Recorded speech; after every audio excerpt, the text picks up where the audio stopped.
Médusiens, Médusiennes, je suis très heureuse de vous retrouver ici dans la Méduse pour le lancement simultané de notre chaîne et de notre émission tant attendue, Le Bilan. Une plateforme d'information, d'échange et d'interaction sur des sujets d'actualité et de grand public, afin de renforcer le pluralisme de l'information. Notre identité est l'art oratoire, afin de fédérer largement les téléspectateurs autour de notre diversité de programmes. Je tiens à saluer le collège de cofondateurs qui, pendant des jours, a travaillé pour que ce projet aboutisse. Nous serons particulièrement attentifs à la propriété intellectuelle ainsi qu'aux droits d'auteur, qui sont des enjeux majeurs de la production audiovisuelle. Sans plus tarder, je vais inviter le collège des cofondateurs et panélistes pour entrer dans le vif du sujet. Le premier que je vais inviter, c'est Éric Ngolo. Éric Ngolo, bonjour. Bonjour la marquise de Vinza.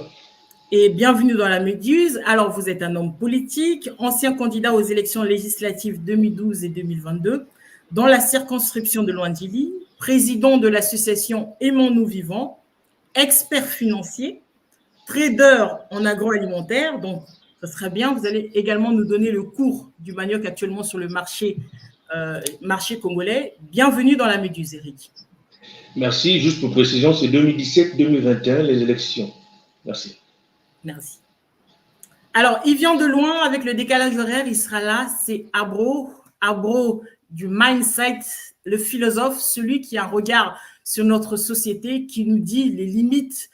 Et l'avantage, c'est que Abro aujourd'hui, ce sera notre joker, c'est lui qui est chargé à la liberté d'expression. Donc, pas de coupure de micro, pas de sortie de stream, il sera là pour nous montrer les limites. Bonjour Abro.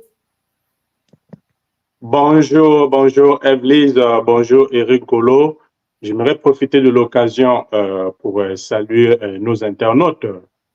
Sans ça, grâce à eux, l'émission serait un fiasco. Alors, je salue les internautes, comme ils sont si nombreux à nous suivre dès le lancement de notre émission. Et j'ai fait mon petit footing ce matin pour essayer de me concentrer. Hein? Donc, ça devient comme mon petit thé du matin. Donc, je te remercie beaucoup, Evelyse, et on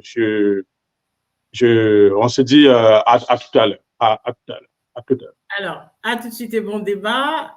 Je vais partir du côté de Pointe-Noire et je vais inviter Chris Ibuka. Chris Ibuka, c'est notre expert, on va dire expert, hein, on va pas dire cybercriminalité, c'est notre Mark Zuckerberg. Il a le doigt sur la souris, il sait ce qu'il fait. Bienvenue, Chris, et merci encore d'être là. Bonjour à tous, bonjour à la marquise de Vinza, merci pour la parole, bonjour à Abro, bonjour à Rigolo, bonjour à nos fidèles téléspectateurs et internautes qui nous suivent sur les ondes de la Méduse et merci de nous rejoindre dans cette émission et notre lancement de l'émission Le Bilan. Merci. Je vous ramène une de nos pépites, parce que vous êtes tous des pépites, c'est quelqu'un qui a l'art, il aime tchatter, il aime les articles, il aime le droit. Je pense que c'est sans surprise. Je vous ramène Maître Pierre, le juriste chevronné, l'homme qui rédige les textes sans faute, attention, qui va corriger nos incompréhensions et surtout qui va nous éclairer tout au long du débat que nous allons voir. Maître Pierre, bonjour. Bonjour, Evelyse. Oh, quelle présentation, ma chère Evelyse de la marquise de Vinza. Je suis très heureux après ce hiatus que nous nous retrouvions cet après-midi pour redonner de l'espoir aux Congolais qui ont cessé de nous voir apparaître sur les écrans. Et cet après-midi, au travers de cette nouvelle initiative, nous voici présents, toujours dans le but justement de continuer à édifier, à informer, à discuter, à partager avec l'ensemble des Congolais sur des sujets aussi importants qui nous intéressent et qui portent sur notre dénominateur commun qui est le Congo-Brazzaville. C'est une immense joie parce que lorsqu'on vit loin de sa terre natale, on a toujours besoin de rester scotché à l'actualité de son pays. Et surtout, Evelyse, de ne pas contribuer à la désinstruction de la masse. Voyez-vous, nous avons fait ce choix aujourd'hui, le choix de la vérité, de la liberté, de la pensée vraie, sans dictature, sans censure. Ce terrorisme intellectuel, nous avons décidé enfin de nous en débarrasser pour que chacun de nous soit libre de dire ce qu'il pense en toute liberté. Et surtout, vous me connaissez, je suis cet homme au-delà de mon âge, je dis ce que je pense à qui que ce soit, et même devant le Seigneur, je lui dirai ce que je lui reprocherai. Donc, il n'y a pas de souci, je suis très content et je salue toute la communauté congolaise qui va se donner de la peine et surtout la joie de nous suivre régulièrement sur cet espace à travers ce bel outil. Et j'invite aussi les uns les autres à prendre la décision de venir partager, participer à nos émissions, car cette tribune, elle est ouverte et elle appartient à tout le monde. Merci pour cette présentation et je te remets la parole pour la suite de notre émission. Merci. Alors, pas de terrorisme intellectuel, pas de charia idéologique. On va discuter en tout état de cause de ce qui nous divise, mais aussi de ce qui nous unit. Ce qui nous divise, c'est ce papier. On va partir aujourd'hui sur notre discussion sur les accords cadres de partenariat économique, de la promotion et de la protection des investissements entre le Congo et le Rwanda. Un sujet qui fait des gorges chaudes, un sujet qui affole les compteurs. Les Congolais se réveillent alors que ce document, il date bientôt de 2023. Plus on avance, plus les gens comprennent le danger pour certains et d'autres disent qu'il n'y a pas de danger. Donc sur ce plateau, ça va être une battle. Des camps vont s'affronter entre ceux qui sont pour ces accords et ceux qui ne le sont pas. Et c'est important de dire que c'est en tout état de cause que nous allons discuter pour essayer d'éclairer l'opinion. Et Maître Pierre qui est là, qui est juriste, va nous aider à mieux comprendre l'envergure de ce texte. Maître Pierre, avant de commencer, je vous donne la parole pour nous poser le cadre juridique de ce texte. Que nous dit ce texte? Alors, merci beaucoup, Evelyse. Au cours de cette émission, je vais structurer ma pensée sur 3 axes concernant notamment ces accords. L'axe juridique, politique et le plan international. L'axe juridique pour que les Congolais comprennent de quoi il s'agit. D'abord, dans un propos introductif sur ces accords. Evelyse, la Méduse n'est pas une chaîne de l'opposition ni de la propagande du pouvoir. Comme vous le savez très bien, ici, il y a toutes les sensibilités. Si nous nous planchons sur un sujet, c'est parce que les uns et les autres pensent que nous avons de quoi dire dessus. En ce qui concerne ces accords, moi j'ai bien peur parce que nous avons tous vécu au Congo et on sait que l'incompréhension sur un texte de droit peut causer d'énormes dégâts. Vous vous souvenez encore qu'on a eu du mal à interpréter les dispositions de la Constitution de 92. C'est ce qui nous a mené à vivre le conflit barbare de 1993. Dans une société où il y a des hommes intelligents, où il y a des esprits, il faut toujours penser à éclairer l'opinion sur du vrai. Qu'importe la personne qui est en face de vous, la vérité est un art à partager gratuitement.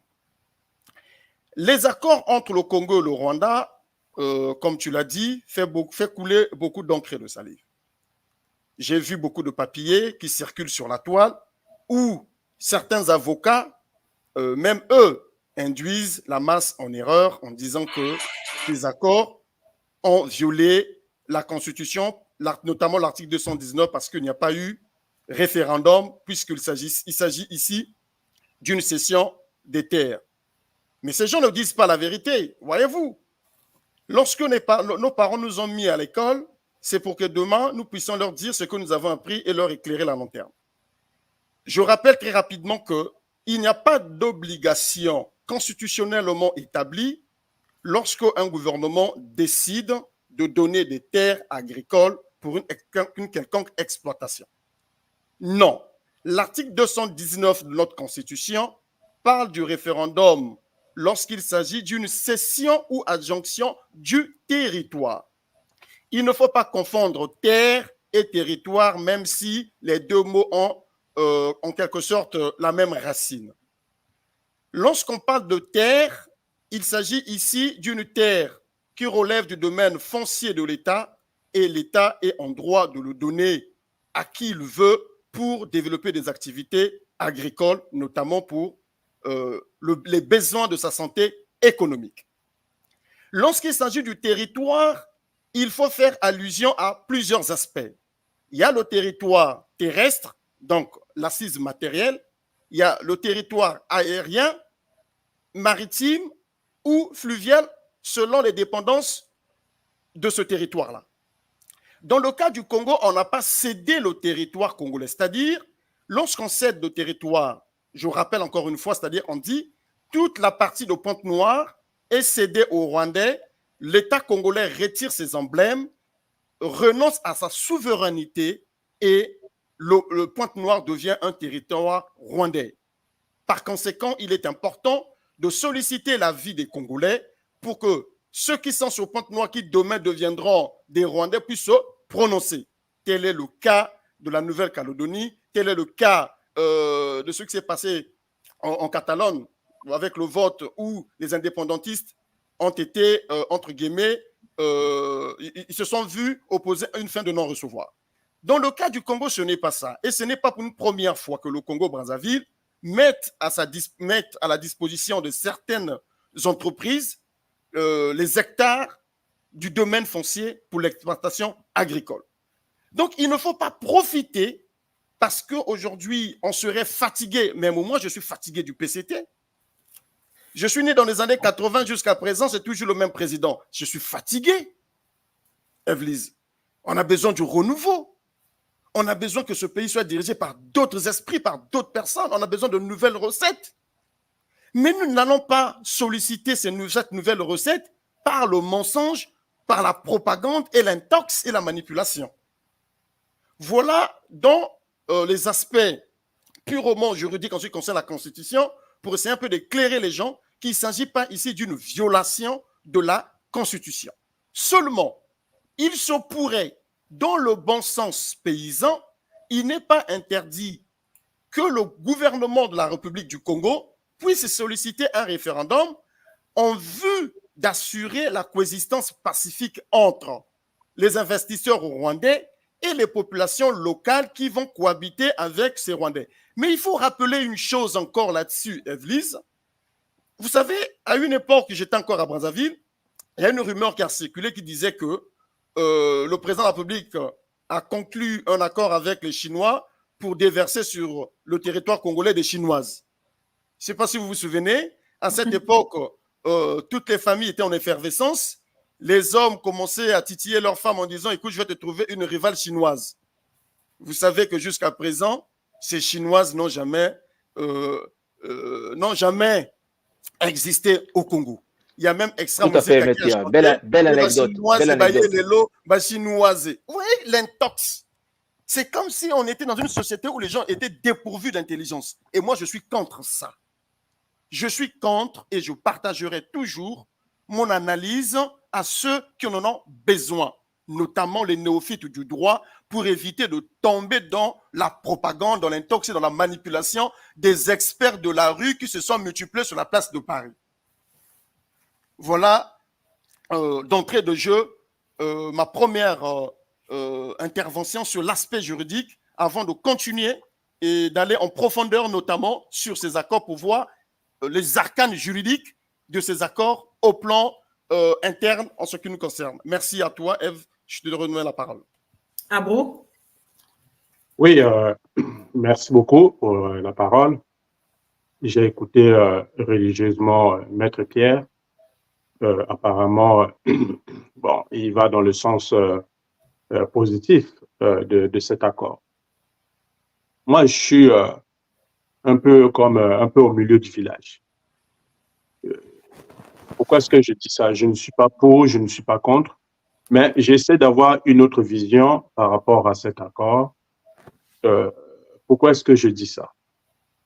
Il y a plusieurs éléments. Tout d'abord, j'ai pensé, quand j'ai vu ces accords, j'ai pensé d'abord à nous-mêmes, peuple congolais. Je me suis dit, bon, on va chercher des experts internationaux ou des Rwandais qui vont venir occuper des terres pour faire l'agriculture. Premièrement, je me suis posé la question et j'ai pas en mémoire dans les années passées que nous, les Congolais, on a essayé un peu de tenter un truc pareil dans d'autres pays. Donc, ce que je vois que toujours les autres viennent vers nous pour occuper ceci, pour faire ceci, pour faire cela. Et nous ne faisons jamais le sens contraire. Ça, c'est déjà un petit problème.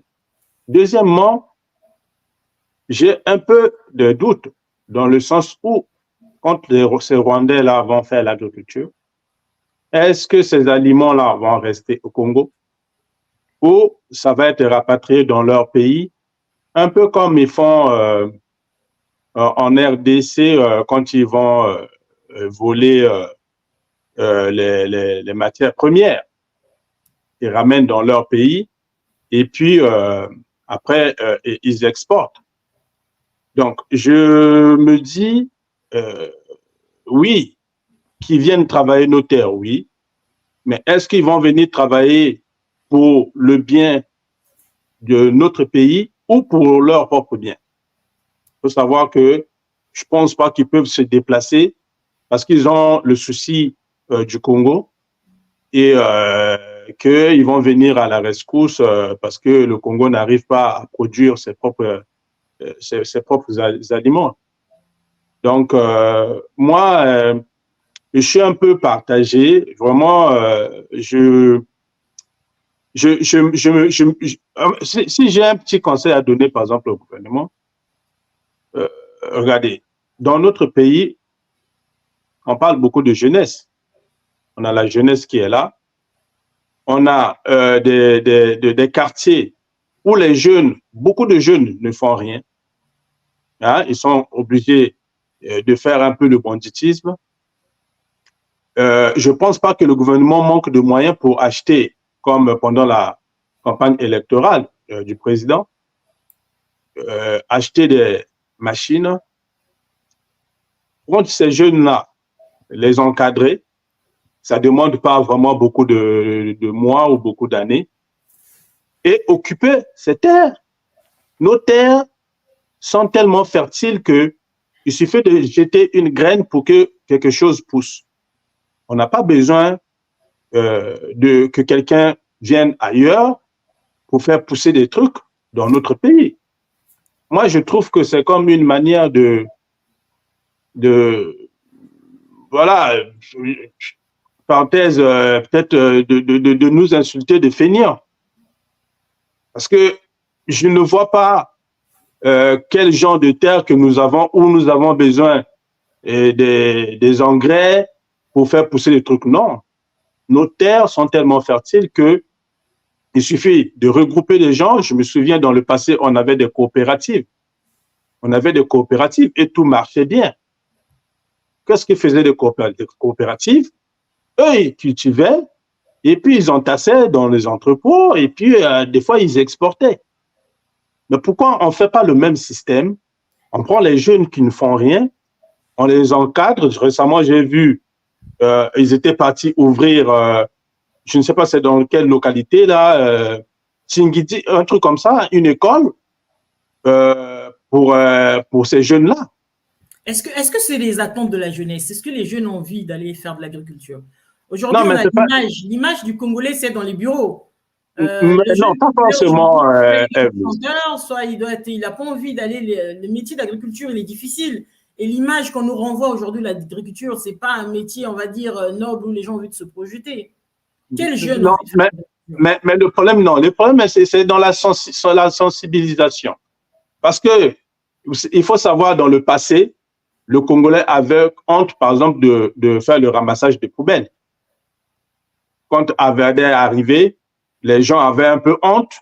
Ils ramassaient même visage masqué. Aujourd'hui, ce n'est plus le cas. Quand ils ont valorisé ce travail, quand les gens ont eu ils commencent à avoir des beaux salaires, aujourd'hui, les gens travaillent à visage découvert. Donc, le problème, ce n'est pas l'envie. L'envie, ça vient avec ce que vous donnez aux gens.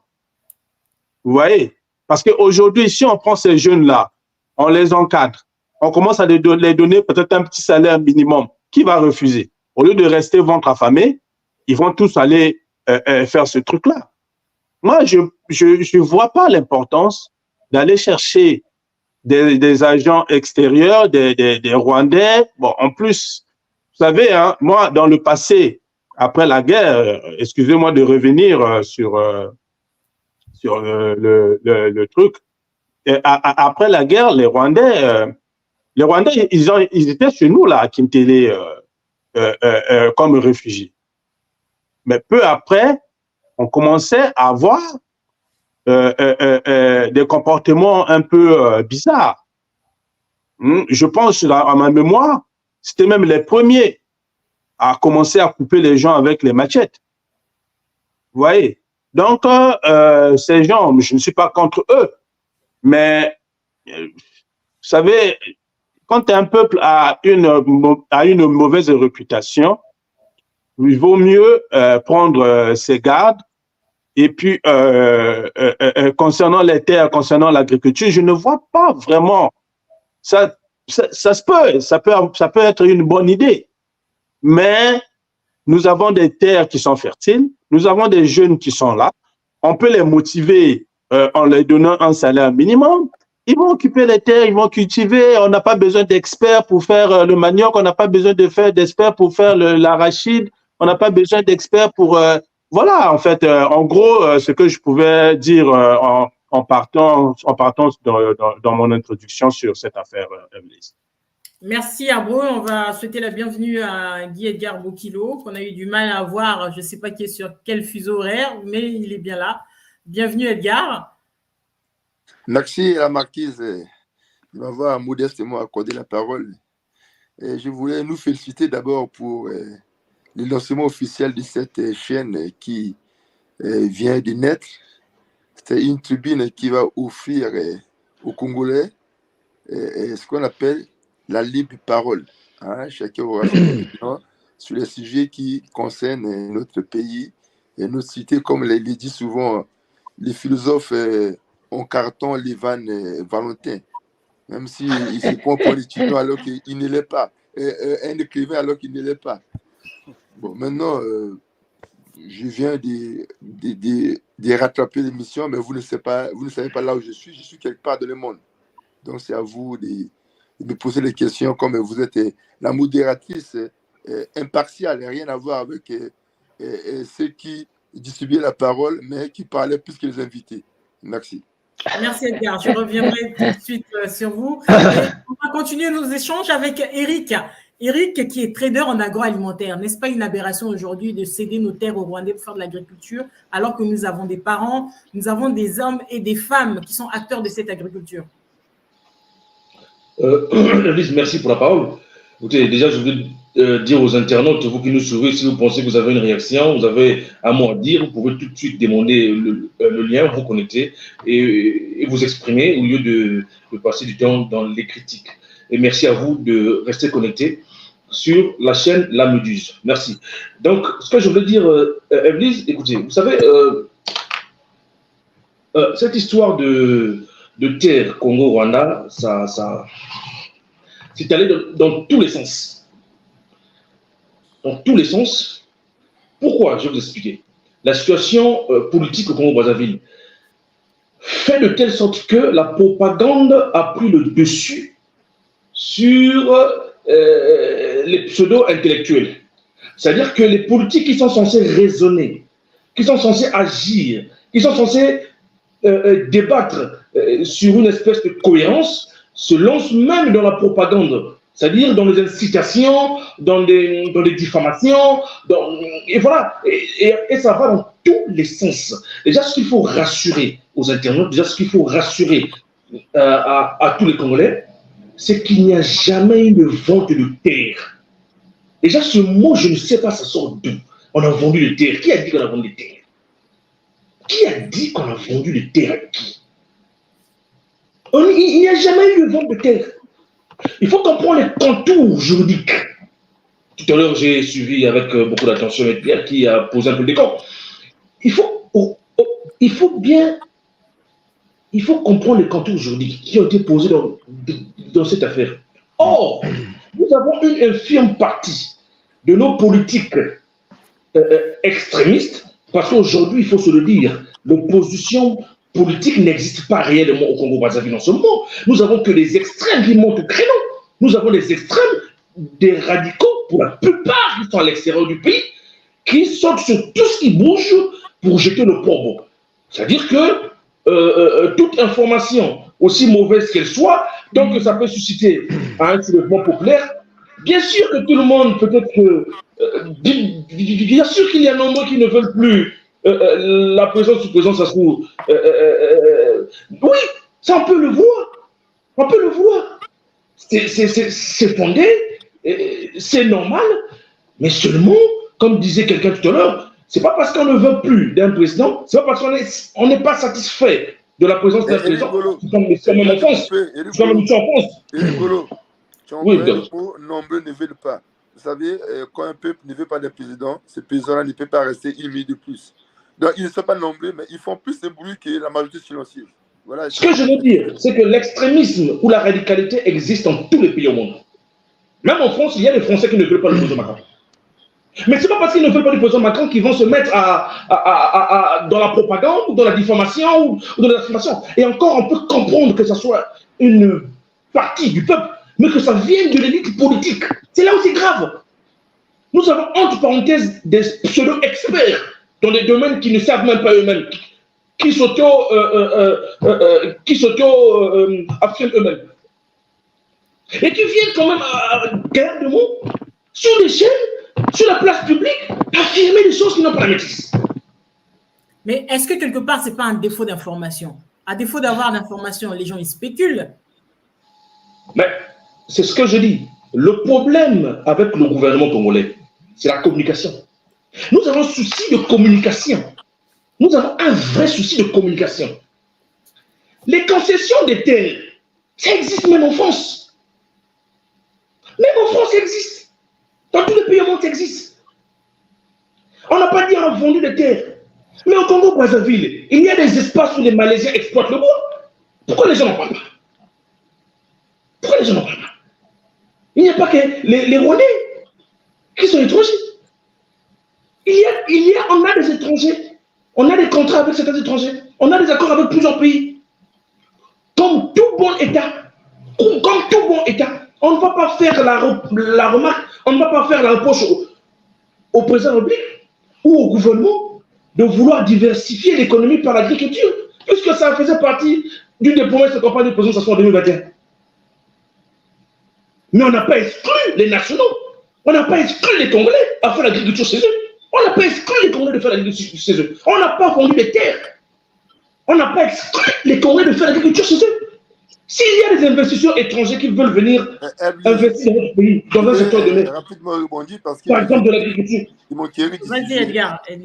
Voilà, vous savez, le Congo dispose de 10 millions d'hectares de terres arables. Seuls 5% sont exploités pour une agriculture vivière. Hein, nos mamans qui, comme chez toi en Visa, là, la petite maman qui va faire son petit champ, voilà, pour nourrir, s'auto-nourrir. Maintenant, ici, on a concédé. Hein, il y a les mots concédé et cédé. Ou vendre. Quand on a concédé, ça veut dire que, comme dans le Bordelais, il y a des terres qui sont concédées aux Chinois pour développer voilà, la vigne, hein, pour faire les vins. Mais est-ce qu'on a déjà entendu en France que les Français ont vendu des terres aux Chinois? Mais c'est les Chinois qui viennent acheter des terres qui les appartiennent. Mais ces terres-là ne quittent pas la France pour aller en Chine. Donc la France ne perd pas, comment on appelle ça, la souveraineté. La souveraineté sur ces terres est, comment on appelle ça, concédée à un Chinois qui veut développer, voilà, qui veut faire son vin. Il fait les vins là en Chine, en France, il commercialise ses vins en France, il peut exporter son vin en Chine, mais les taxes seront payées en France. Donc la France est toujours gagnante. Maintenant au Congo, les gens, comme il a dit Eric Ngolo, les gens qui ne comprennent pas sont part d'un sujet qui est aussi simple. Nous avons des Malaisiens qui exploitent des forêts de la Songa. Mais est-ce que la Malaisie a acheté les terres au Congo? Ils exploitent les bois de la Songa. Nous avons, à l'époque du ministre Ori Jombo, on avait concédé des terres aux Sud-Africains. Donc les Sud-Africains ont acheté les terres, ils les ont ramenées dans l'Afrique du Sud. On n'a jamais vu les drapeaux rwandais ici, même sur 1 km² du Congo, pour dire que le Rwanda a acheté les terres, la souveraineté appartient au Rwanda, y compris l'espace aérien, l'espace maritime ou l'espace fluvial, s'il y en a. J'ai une question pour Edgar. Oui, vas-y. Oui, moi, je pense que je voulais savoir, quand vous parlez de concéder pour le bois, les Malaisiens, le bois que le Malaisien coupe, il paye. Mais est-ce que les Rwandais, la terre qu'on concède aux Rwandais, eux, ils ont payé ça, ils ont payé ça. S'ils ont payé, à combien ils ont payé ces terres-là? Ça, c'est la première question. Deuxièmement, quand ils vont exploiter ces terres-là, après avoir fait l'agriculture, ces aliments-là, est-ce que l'État congolais va taxer ça? Ça va rester au Congo, ça va aller partir au Rwanda? J'aimerais avoir des éclaircissements, s'il te plaît. Ben bon, je vais te donner un exemple simple. Toi, tu as une maison, tu me fais louer ta maison. Hein? Moi, chaque mois, je te paye quelque chose. Là, tu vas me demander comment je dors, à quelle âge. Voilà. C'est comme s'ils ont loué pour développer l'agriculture. S'ils exportent ou ils vont sur place, ça n'engage que eux. Mais en tout cas, il nous reste suffisamment d'hectares, des millions d'hectares de terres arabes congolais qui veulent se lancer dans l'agriculture. Le Rwanda qui appuie, comme les gens extrapolent, 2 fois Paris, oui. Mais nous avons 10 millions de terres arabes. Il nous reste combien si on a concédé même 20 000 hectares sur 10 millions. Il nous reste beaucoup. Donc ça, c'est un faux débat. Vous savez, les gens sont à la recherche du buzz. Tout ce qui peut nuire au pouvoir par des mots qui heurtent la sensibilité des Congolais, vendent des terres. Ils sont prenables. Mais on n'a jamais vu les drapeaux rwandais ici sur un territoire, même alors, 1 km². Edgar, le discours que tu tiens, le discours, il est assez différent de ce que les gens disent sur place, les populations. On va revenir tout à l'heure pour... Eblis, vous savez, les populations, c'est comme sur les fonds CFA. On a laissé un débat intellectuel aux mains de la rue. Au fonds CFA, on va changer de monnaie. Mais il y a des pays qui n'ont pas les fonds CFA. Ces pays-là se sont développés. Donc, on ne doit pas laisser des sujets aussi importants aux mains des badauds. Hein, les badauds, la plupart qui ne sont pas éduqués. C'est un grand sujet. On n'a jamais vendu de terre. On a eu à coopérer avec le Rwanda. Sauf que les gars de la RDC qui sont en conflit avec les Rwandais ont instrumentalisé les Congolais pour dire que non, le Rwanda, c'est le mal. Donc, dès qu'on voit le Rwanda, les Rwandais, regardez ce qu'ils font au RDC. Ils vont nous ravir. Alors que leur problème n'a rien à voir avec les nôtres. Nous avons notre souveraineté. On fait du business avec les Rwandais. Ils veulent développer l'agriculture. Ils sont les bienvenus. Voilà, c'est tout. On va poursuivre avec Chris Sibouka. Tu vas me donner 2 minutes. Je veux prendre Levan qui est en mouvement actuellement, qui est en train de se rendre au concert de Roga Roga pour qu'on ne va pas le garder très longtemps pour qu'il donne un peu l'ambiance et nous dise comment ça se passe actuellement. Écoute, je serai également au concert. Hein, ne suivez pas les bouilles de Levan. Peut-être qu'il a même, écoute-moi, Levan a peut-être un billet tribune. Moi, j'ai des billets comment on appelle ça, les billets Non, moi, business au je concert. serai au VIP Non, les vannes, c'est Bokilo. loin. Non, mais c'est moi qui vais donner le top du concert, pas les vannes. Non, Les vannes, quelle ambiance du côté du concert de Roga Roga? non, On a ce dit, qui est évident, tout se passe bien. Là, j'arrive là. Je vais bientôt arriver. Mais ceux qui Tu es sont arrivé, déjà le concert là-bas commence à vont 18h, appeler toi tu es arrivé où? pour me confirmer que tout se passe bien. Bokilo, arrête ta pagaille. Mais moi, Mais je tu suis sais, contre tu m'as ce d'abord, que tu es Bokilo où? dit. Le concert, c'est là, de la 9e, à J'arrive, côté de la place qui chie. Toi, Bokilo, tu vas arriver où? j'arrive. il va prendre la température des Toi, lieux. tu es au avant. Congo, Bokilo. Mais tu vas arriver où? Moi, je suis à Paris. Je suis à côté du concert. Toi, tu vas Mais je arriver où? suis déjà, j'arrive, arrête, Bokilo. On n'est pas au Congo ici. Tu arrives, tu es où? Dis-moi d'abord, donne-nous ta position, tu arrives où? Bientôt, là, je vais arriver bientôt. Donc, ce que j'aimerais dire concernant ce que je viens d'entendre là, je suis très contre ce que Bokilo est en train de dire. Parce qu'il faudrait savoir une chose, Bokilo, ces accords-là, si aujourd'hui les Congolais se lèvent contre cela, c'est parce que quelque part, il y a anguille sur roche. Pourquoi? Parce qu'on n'a pas aussi consulté la volonté populaire. Du jour au lendemain, on a vu nos gouvernants qui sont allés signer Les vannes, les je vais te accords, couper. mais ils n'ont pas explicité les vannes, je vais te choses couper. convenablement. Donc, Écoute-moi, il faut pour comprendre qu'il y ait ces une Congolais-là consultation qui se du lèvent peuple, contre ces écoute-moi, accords-là. tu dois parler, une Et minute. de surcroît... Les vannes, une minute, tu dois parler. Pour qu'il y ait une Mais attends, consultation du je peuple. finis ma pensée. Laisse-moi une seconde, je vais te laisser parler, s'il te plaît. Oui. Pour qu'il y ait une consultation du peuple, un référendum, il faudrait qu'il y ait vente de terre. Donc, quand il s'agit de cession, on n'a pas besoin de consulter le peuple. On consulte le peuple. Si vous renoncez à la souveraineté d'une partie de votre territoire, là, on va consulter le peuple. Là, on n'a pas renoncé à la souveraineté d'une partie du territoire congolais pour consulter le peuple. C'est une cession, c'est comme une location. Ça commence comme ça, Bokilo. Petit à petit, c'est d'abord, oh non, on a fait louer. Après, demain, ils vont chercher à vendre. Donc, le peuple a besoin aujourd'hui qu'il y ait un vrai débat. Et les vannes, histoire de le concret. Oh non, là, tu as maintenant un discours de la rue. Oh, après, demain, on va non, ce n'est pas un discours de la rue. Parce que toi, tu condamnes ceux qui sont contre les accords du Congo avec les gens qui sont contre ces accords-là.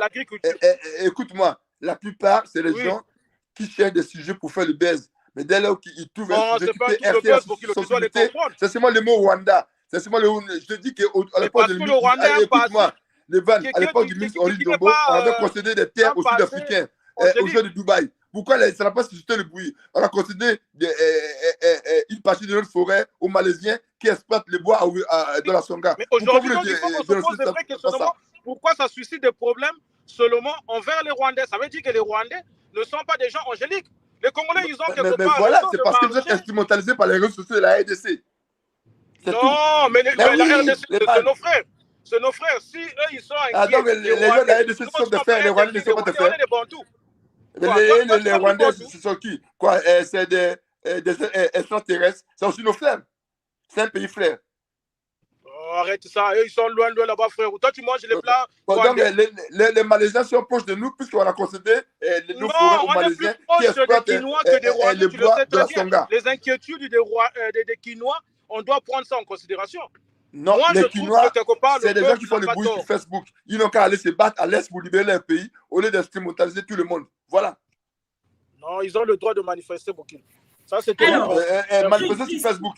Il n'y a pas que la manifestation sur Facebook, il y a aussi la manifestation sur place. Alors moi, j'aimerais bien qu'on suive une vidéo. On va suivre cette vidéo pour voir un peu ce que pensent les populations. Alors la vidéo en Mouktuba, vous nous excuserez par avance pour ceux qui comprennent. Il faut interpréter. Moi, je ne comprends pas cette langue. Il faut interpréter. D'accord, je reviendrai. Je vais nous laisser suivre cette vidéo. Mambe me vivre awa na lutete na mfuati. Besoin na mfuati. Ça tu mama ko me katuka babantu ya Kinshaba bwala mosopaki bola Kinshaba beto wakati babantu kana kuzasala projet awa ya kusala bilanga beto zaba tibilanga ke samuna babantu kuzwa madia beto importer kidia ka ba madia na baichi anzenza to beto diminuer ya kasi après beto metala ti babantu na bakento na babakala vana bilanga kuna il faut ba devasser ba bilanga nyonsi na pour que projet na banda ni kuna beto vana metala mamambo ya ngitukulu. Mais par la suite, tata le maire, tata le maire me kangisa babantongo. Babantongo vanda ba Rwandais. Betu saba veti keke babanto ba Rwandais. Tata le maire me kangisa ba. Betu me demander mais iki kwande encore ba me kangisa babanto to ba ke ba Rwandais ba kotaka wasamba papier, ba wisanana babanto Kinshaba, ke na bake baterien ni bamepesa bao babilanga ya kusala plus de 200 hectares baina fona bankaba ya fieti bame tumuna nyonso ni kuna tata le maire d'Asukaka ni yan kangisa bao yan minata bao na la gendarmerie bame kuwa bao pe la CID me baka bao minata bao na Brazzaville. Donc betike na kilengi mingi na ina tata le maire me telama na kupesa ngolo na tata Sassou Nguesso. Sam tata Sassou Nguesso ni yan makano zonda kwa tini yani tikisa bao. Betime verifia ke luvunu tata Sassou Nguesso fidisa be bao. Bao mosi wisanaka na ba bantu ya bafumu mtoto ya kwako. Bami kone sala babilanga. Tata Sassou Nguesso ke vena yao. Muzabe beto zaba. Tata Sassou Nguesso zondati ba bantu ya Rwanda lenda kuiza awa sans visa. Ba bantu ya Congo lenda kuiza awa bena kwenda kuna na Rwanda sans passeport. Yanzo na veti benu kun sala babilanga batu. Ba mama kena kunyongaka. Tibubu yai. Ba mami na me perri babilanga bao. Nani ke futula baba mbongo yine ni kuna betena uzondati tata le maire matondo ya mingi samuti singe kangisa pe baba babantu zulava na kaka na Chadi na kutalati babilanga baba mekwenda yina kavana na mundu matondo mingi. Chris Ibuka, toi qui es sur place, quel est l'état de la population? Comment la population? C'est ça que j'ai pas compris. Voilà. Alors, et pour Edgar qui n'a pas, Edgar, il n'y a pas que le Lingala au Congo. Hein. Merci. Je ne comprends pas. D'apprendre le Lari, d'apprendre le Teke. Mais non, Evelyse, tout le monde n'est pas censé comprendre toutes les langues. Nous-mêmes, nous, on a appris, c'est après que nous avons appris le Kituba. Nous, je suis né à Pointe-Noire, j'ai grandi à Pointe-Noire. Oui, j'ai grandi à Pointe-Noire, je suis né à Pointe-Noire, j'ai compris le Kituba à un âge avancé. On va dire 8 ans, 9 ans. Voilà. Donc, il y a des gens qui moi, j'ai compris le Lingala à un âge avancé, à 14 ans peut-être, ou 15 ans. C'est peut-être même après la guerre de 98 qu'on a peut-être commencé à beaucoup entendre le Lingala à Pointe-Noire. Donc, ça va de soi. Alors, je veux dire les grandes lignes de cette vidéo. En fait, ce monsieur dit que c'est dans un village, on a arrêté des Rwandais.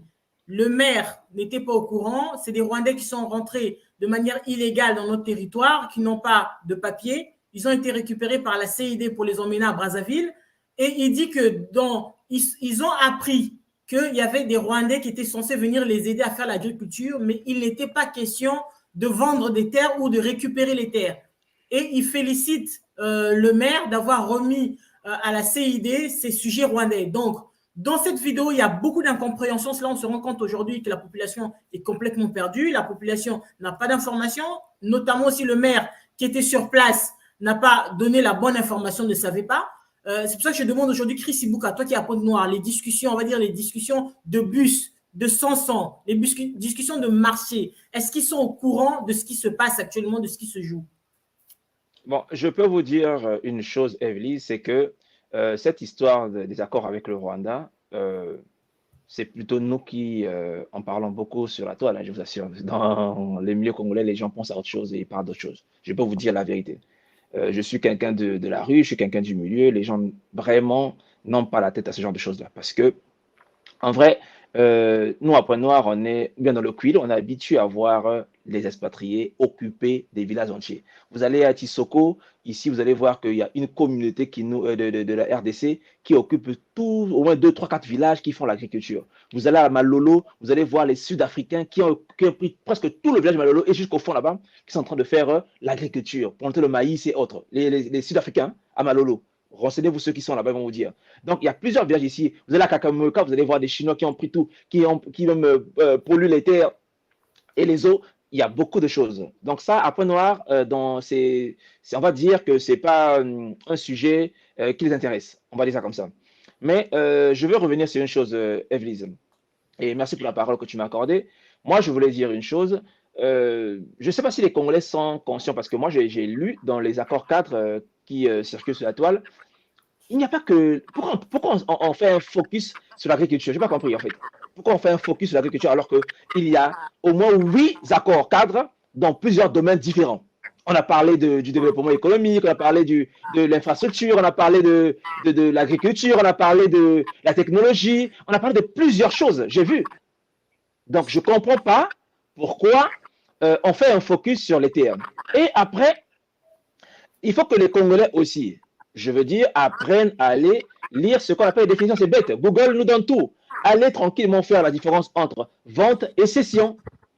Comme ça, vous pouvez avoir au moins déjà des bases de débat pour comprendre que déjà, la différence entre une vente et une cession. Après, je me dis, oui, c'est normal, le vide que laisse le gouvernement ou le manque de communication, de clarté du gouvernement sur ce sujet, laisse l'espace aux réseaux sociaux et à la désinformation, à l'intox, peut-être aussi à la vérité. On ne sait pas, parce qu'on ne peut pas toujours acculer.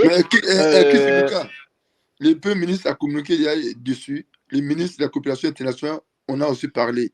Mais vous voulez qu'on communique comment? Les réseaux sociaux. Non, diffamé pour les gens veulent exister, c'est tout.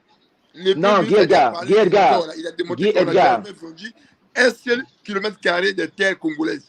Mais les gens veulent faire maintenant un fonds de commerce. La compréhension. Vous voulez que le gouvernement vienne répondre aux réseaux sociaux tous les jours? La compréhension qui est la tienne n'est pas la même que tous les Congolais. Tu dois comprendre aussi. Si tu veux que les gens te comprennent, tu dois comprendre que tous les Congolais ne peuvent pas comprendre ou raisonner comme toi. Tu as dit qu'aujourd'hui, les gens n'en parlent pas, non? Donc, les 1% de Tintin qui en parlent sur Facebook, vous pensez qu'ils représentent les Congolais? Tu rentres dans un bus à néanmoins, les gens ont leurs préoccupations. Ils s'en foutent des sujets que les gens sont pas pour exister. C'est devenu un fonds de commerce. Il faut trouver des sujets pour rester la société congolaise. Oh non, Mateki. Et voilà, les Congolais, on a un téléphone, il passe du territoire congolais. Montez-moi le drapeau du Rwandais qui est ici sur un territoire, il passe du territoire congolais pour dire que non, cette partie a été vendue au Rwanda et le Congo a renoncé à sa souveraineté. Il n'y en a pas.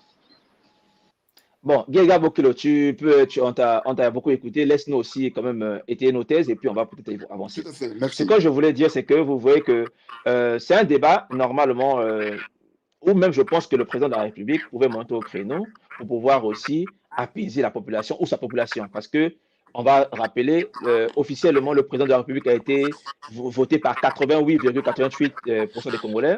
Donc, s'il y a un sujet d'une telle ampleur qui menace la souveraineté ou l'identité nationale, je pense que le président de la République aussi peut monter au créneau, ou encore son porte-parole peut aujourd'hui accentuer. S'il vous plaît, si quelqu'un peut fermer son micro, les micros, on a un retour. Donc, ce que je voulais dire, c'est que tu vois que le débat, en fait, ça amène beaucoup de trucs, parce que les accords, ils sont sur plusieurs fronts. Et le Congolais a raison de s'inquiéter sur certaines choses parce qu'il regarde aussi de l'autre côté le caractère rwandais. D'accord? On ne peut pas traiter tous les Rwandais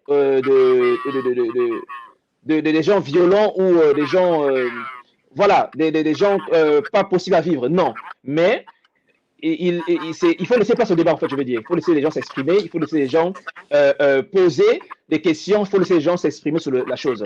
Ça amène beaucoup de débats. On va parler peut-être de la souveraineté et de l'identité nationale. Oui, céder une terre pour certains Congolais, ça amène à une certaine crainte. Ils se disent que peut-être qu'en cédant nos terres, les Rwandais viendront nous envahir, vont peut-être emmener leurs personnes ici, nos emplois peut-être seront menacés, le peu de terre que nous avions, où nous faisions notre agriculture, sera peut-être menacé. Vous voyez? Donc, toutes ces questions-là sont là aussi. Après aussi, il y a l'impact économique et alimentaire.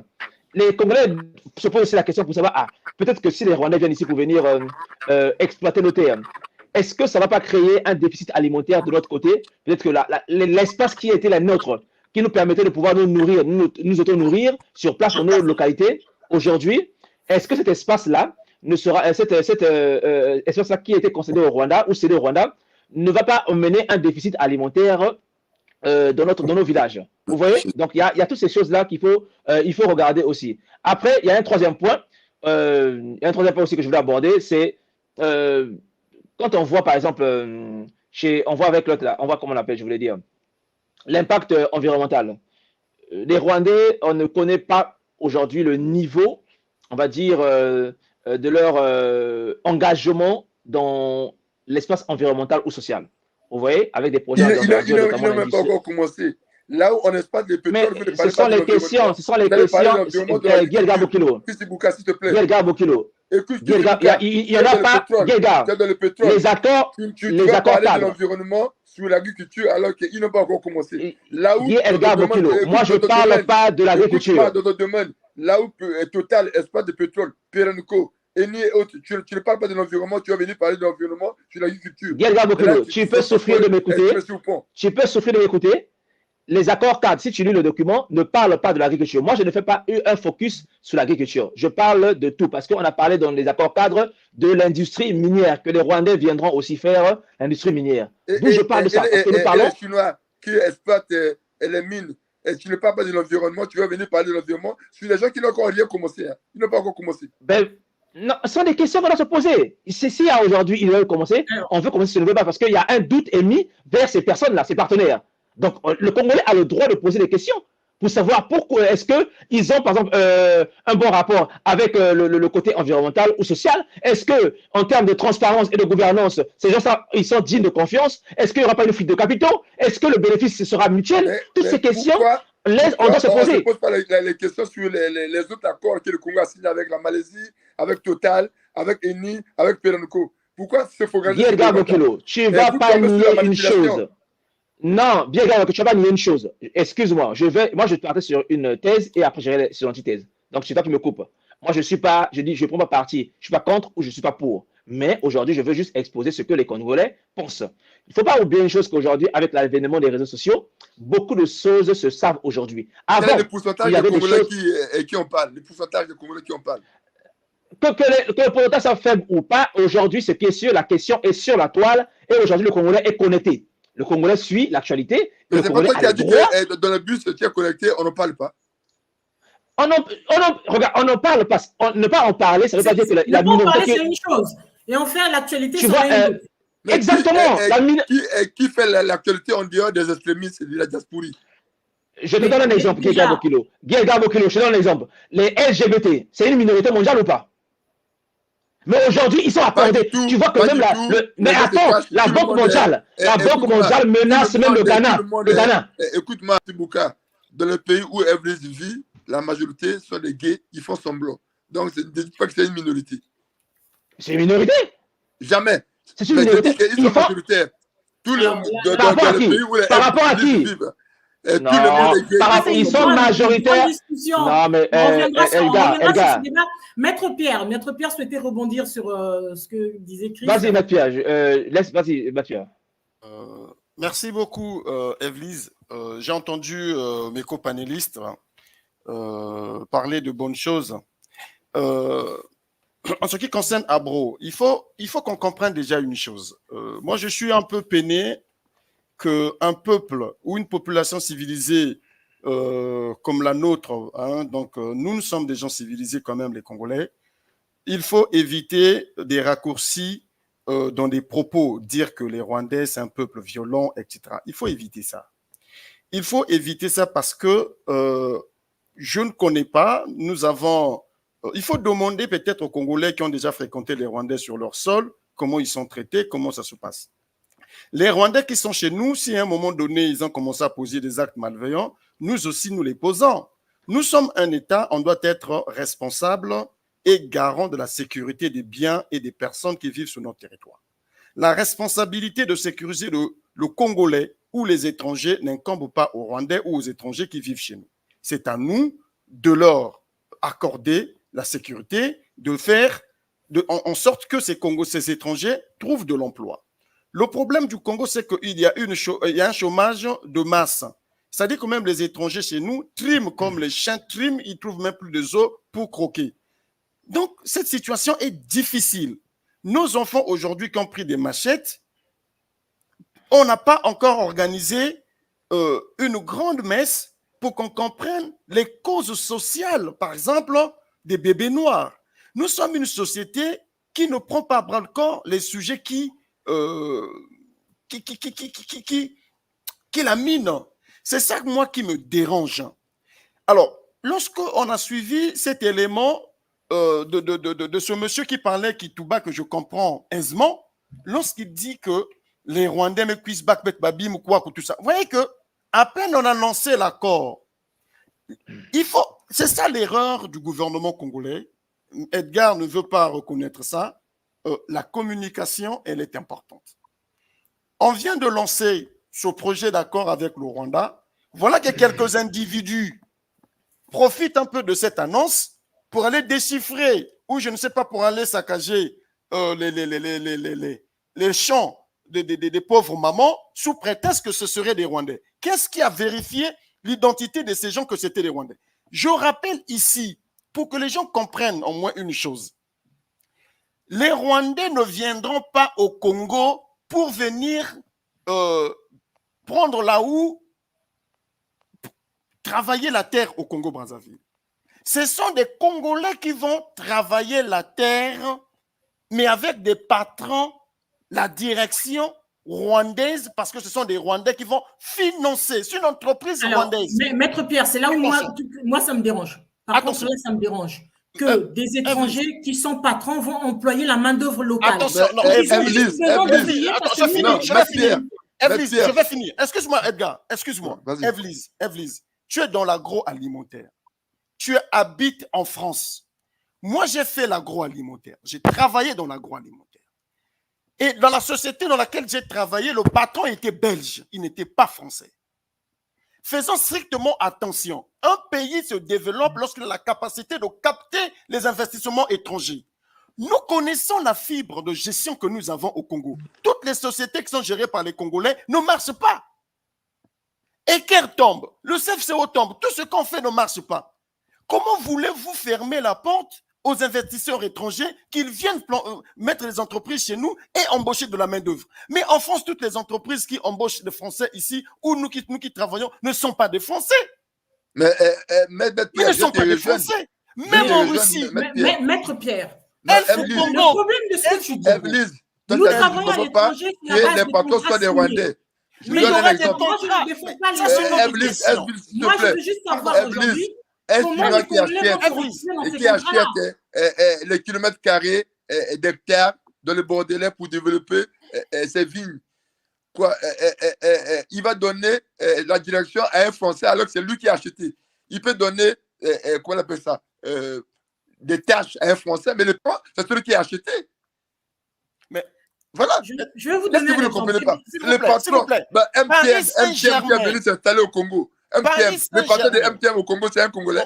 Le patron de RT au Congo, c'est un Congolais. C'est des gens. Le patron de ENI, le patron de Total au Congo, c'est le Congolais. C'est les Français qui ont investi. Mais ils peuvent employer la main-d'œuvre locale. Ils peuvent également embaucher des cadres au niveau local. Mais la direction est détenue par celui qui a mis l'argent. Mais vous, c'est le mot rwandais qui vous dérange, c'est tout. Non. Edgar, s'il te plaît. Edgar a un problème de réseau. Je pense qu'Edgar a un problème de réseau. Evelyse, le club Paris Saint-Germain, qui fait la fierté de la France. Je ne me vois pas. On ne te voit pas, Edgar. Je disais que Paris Saint-Germain. Ah bon, je vais essayer de regarder mon téléphone. Sors et puis tu reviens. Sors et puis tu rentres. Sors et puis tu reviens. Tu nous reviens. Okay, sors d'abord, tu quittes le plateau et puis tu nous reviens. L'un des clubs les plus prestigieux de France, Paris Saint-Germain, a des patrons qui ne sont pas des Français. Moi, je n'arrive pas à comprendre qu'est-ce qu'on a mis dans la tête des Congolais, qu'il n'y a que des Congolais qui doivent avoir de l'emploi au Congo, il n'y a que des Congolais qui doivent être des patrons des entreprises, etc., etc. L'accord, nous avons eu ici, entre guillemets, la chance d'entendre que lorsque le Premier ministre parle de l'accord, il dit la main-d'œuvre sera exclusivement locale. C'est-à-dire que les patrons qui viendront, qui vont investir, les Rwandais viennent comme investisseurs. Il faut que les Congolais comprennent, les Rwandais ne viennent pas comme la main-d'œuvre, comme des ouvriers qui vont irriguer des sols, qui vont labourer des sols. Des Rwandais viennent au niveau du patronat, du consortium des entreprises. Ils vont créer des structures, ils vont exploiter en recrutant les Congolais. Dans une entreprise, Evelyse, tu le sais très bien, tout le monde ici, nous travaillons. Dans une entreprise, on peut distinguer trois fonctions. Là, vous me voyez il y a la direction. Nous avons la direction. La direction qui à peine peut-être moins de 20 personnes. À peine peut-être 8, voire 4 ou 5 personnes au niveau de la direction. Vous avez les fonctions sport, quand je parle des fonctions sport, vous avez les services de ressources humaines, les services de paie, services comptabilité, vous avez le responsable logistique, le responsable d'opération, etc. Et ensuite, vous avez la fonction opérationnelle. Opérationnelle, c'est-à-dire ceux qui sont sur le terrain, qui produisent. Et lorsque les Rwandais viennent, on dit les Rwandais ne seront que dans la direction, mais pas exclusivement que les Rwandais. Pas exclusivement que les Rwandais. Je ne vois pas pourquoi ça pose problème aux Congolais. Et les Rwandais qui sont allés, je ne sais pas, saccager ces champs-là, est-ce qu'ils ont un titre de séjour dûment établi pour le faire? Lisez l'accord. Vous savez, moi j'ai eu le temps, j'ai pris le temps, parce que j'étais inquiet comme tout le monde. Je me suis dit, on fait venir des Rwandais au Congo-Brazzaville pour investir. Qu'est-ce qu'on a mis dans le contenu des accords? Il faut qu'on comprenne et qu'on lise ces accords-là. Je suis allé chercher l'accord qu'on a ratifié sur l'exemption du visa. Quand je l'ai lu, j'ai dit, mais le gouvernement congolais est strict envers des Rwandais. Je nous conseille d'aller lire l'accord entre le Congo-Brazzaville et le Rwanda sur la libre circulation des biens et des personnes plutôt. Vous allez voir que le Congo a restreint le champ. Le Congo a même traité les Rwandais de manière dure. Allez lire. Un Rwandais ne peut pas venir au Congo, rester sur le sol congolais plus de 90 jours. Là, vous me voyez maintenant. Au-delà de 90 jours, merci. la loi exige à ce Rwandais d'obtenir un titre de séjour dûment établi. Et que Maître Pierre, je suis obligé de te couper là. Maître Pierre, s'il te plaît. Tu ne peux pas dire ce que tu dis là, ça va avec des pays sous contrôle qui contrôlent bien leur population. Ça, c'est une autre chose. Nous avons déjà du mal.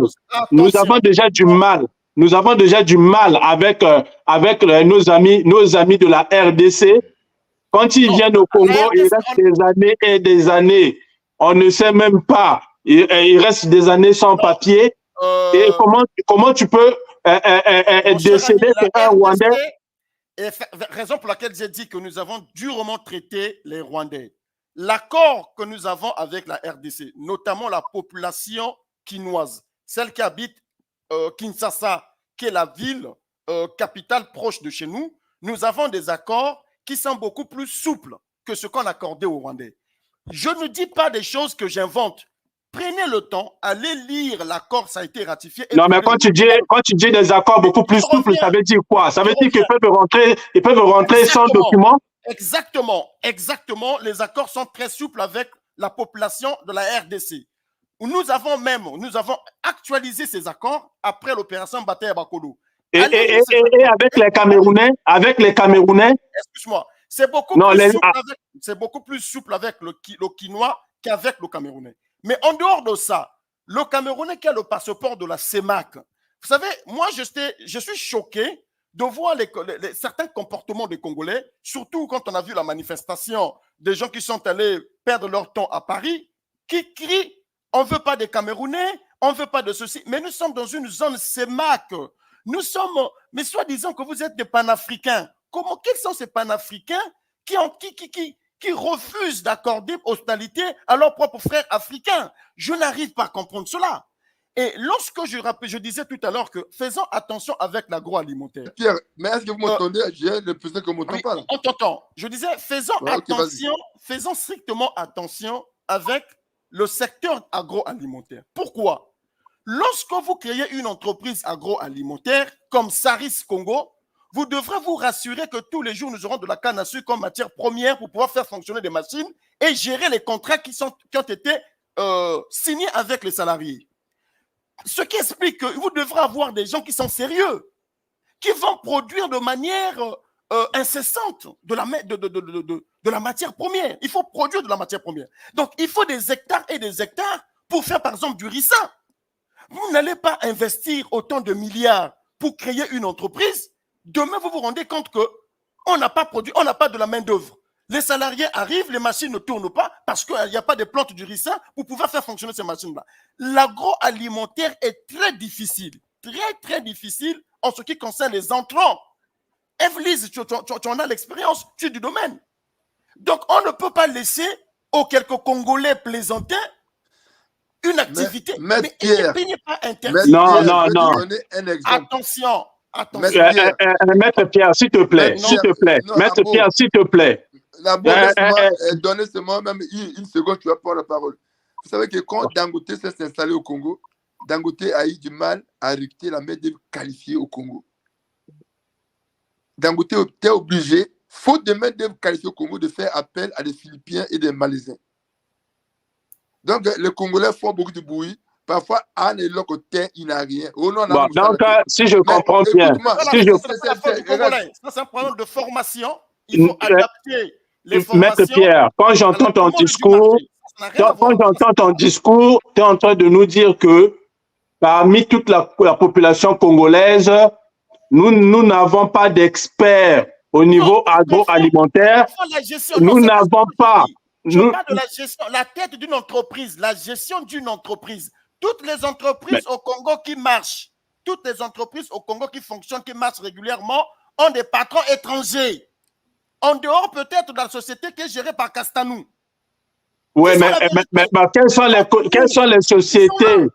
quelles sont les sociétés gérées par un Congolais privé qui ne marche pas que tu connais?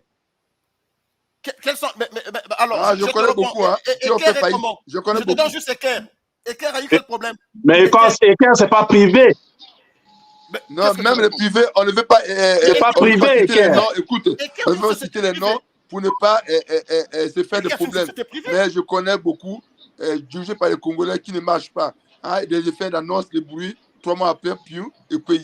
Donc, mais c'est quoi? Donner les noms, donner les noms. Des problèmes. Parce que quand on parle du privé, non. Eco-Oil. On peut en parler? Eco-Oil. Hein? De M. Willy Toka. On peut en parler aujourd'hui? Ben non, mais ça c'est. Là, t'es pas sérieux, Chris. Là, t'es pas sérieux, Chris Bouka. Mais nous, on a eu un gros souci avec lui. Tu te souviens, pendant la Covid, on a vu Eco-Oil venir donner des dons monstrueux pour la Covid. Mais après la Covid, quand il y a eu la flambée des prix du bidon d'huile, c'était difficile ici. On a cherché Eco-Oil, ils ont disparu. Aujourd'hui, même si tu vas dans les supermarchés, tu ne trouves pas Eco-Oil. Donc, c'est déjà un exemple. Mais ça, ils ont fait des frais de la Covid. Il y a beaucoup de sociétés qui ont fermé après la Covid. La société, tu veux qu'on te cite encore? On peut te citer encore, hein? On peut te citer. Abro, nous devons avoir sur le marché de la concurrence les patrons chinois, rwandais, américains, malaisiens, sud-africains, etc., etc. Comme ça se passe dans tous les grands pays, les grandes sociétés. En France, oui, mais sauf que, Maître Pierre, s'il te plaît, tu sais très bien que quand tu parles des Malaisiens, des Chinois, nous autres, en tant que Congolais, nous avons une vision générale. On a une vision. VMK où? VMK. Non, attends. Nous avons une vue générale des sociétés. C'est-à-dire, quand nous parlons des Rwandais, le Rwandais, entre guillemets, en fait, pour le Congolais, il voit déjà la réputation. Même si toi, tu penses qu'ils sont plus sérieux, nous, un Congolais lambda, un Congolais de base, lui, il ne voit pas ça, Maître Pierre. Lui, il voit un Rwandais comme un bandit. Excuse-moi, non, Abro, faisons strictement attention. Le Congo n'est pas plus sérieux que le Rwanda. Je suis Congolais, mais faisons Non, le Congolais est plus sérieux. Le Congolais de Brazzaville est plus sérieux que le Rwandais. Abro, excuse-moi. Il faut aller chercher à comprendre cet État, ce qu'il fait aujourd'hui en Afrique, pour comprendre la quintessence ou la pertinence de cet État. Moi, j'ai pris du temps, depuis au moins je ne sais pas quand, en train de chercher à comprendre le fonctionnement de cet État-là. Je t'apprends aujourd'hui qu'au niveau africain, on a mis en place un fonds de technologie pour pharmaceutique. C'est-à-dire qu'au niveau africain, on a mis en place une institution qui va produire des produits pharmaceutiques, qui va produire des médicaments pour l'Afrique et qui va faire le contrôle des produits contrefaits. Et cette institution est patronnée par les Rwandais.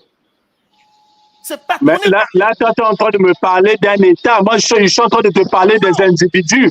Je suis en train de te parler des individus, pas de l'État. Abro, s'il te plaît. Abro, s'il te plaît. Dans ton pays, le Canada où tu habites, tu connais, est-ce que on t'a déjà dit que les Rwandais chez toi ont une mauvaise réputation? C'est pas parce qu'ils ont connu une crise en 94 chez sans eux. te cacher, Maître Pierre, aujourd'hui, sur le plan de la géopolitique, on sait que le Rwanda, c'est un pays qui est très stratégique. Je vais rappeler aussi les accords qu'ils ont signés. Ils ont signé récemment des accords, un projet de loi autorisant les expulsions des pays britanniques, des immigrés qui rentrent en pays britannique pour venir au Rwanda. Pourquoi c'est toujours eux qui se retrouvent au devant de la... C'est le business, c'est le business, c'est le business. Jamais on va entendre que le Congo est sur la liste. Mais vous êtes un petit pays, vous voulez être petit. Jamais on entendra que le Congo est en négociation de cession des terres. C'est toujours le Rwanda qui a une longueur d'avance sur les autres. Evelyse, nous avons vu les grands clubs porter le nom Rwanda sur leur maillot. Le Congo est où? Les grands clubs au monde qui portent destination Rwanda. Mais c'est la stratégie de la communication. C'est pas pour rien qu'Astanou, dans son overdose, il dit après Dieu, c'est Kagame pour lui. Il avait des raisons pour le dire. Il avait des raisons. Je vous dis des grands clubs. Le Rwanda est un petit pays, mais qui joue grand sur le plan international. Vous voulez qu'il fasse quoi? Après avoir connu une guerre aussi difficile, la crise de 94, il faut redorer le blason de cet État au plan international. Ils ont la chance d'avoir un grand leader qui est Kagame, qui est en train de faire la promotion du Rwanda. Oui. Est-ce que c'est mauvais?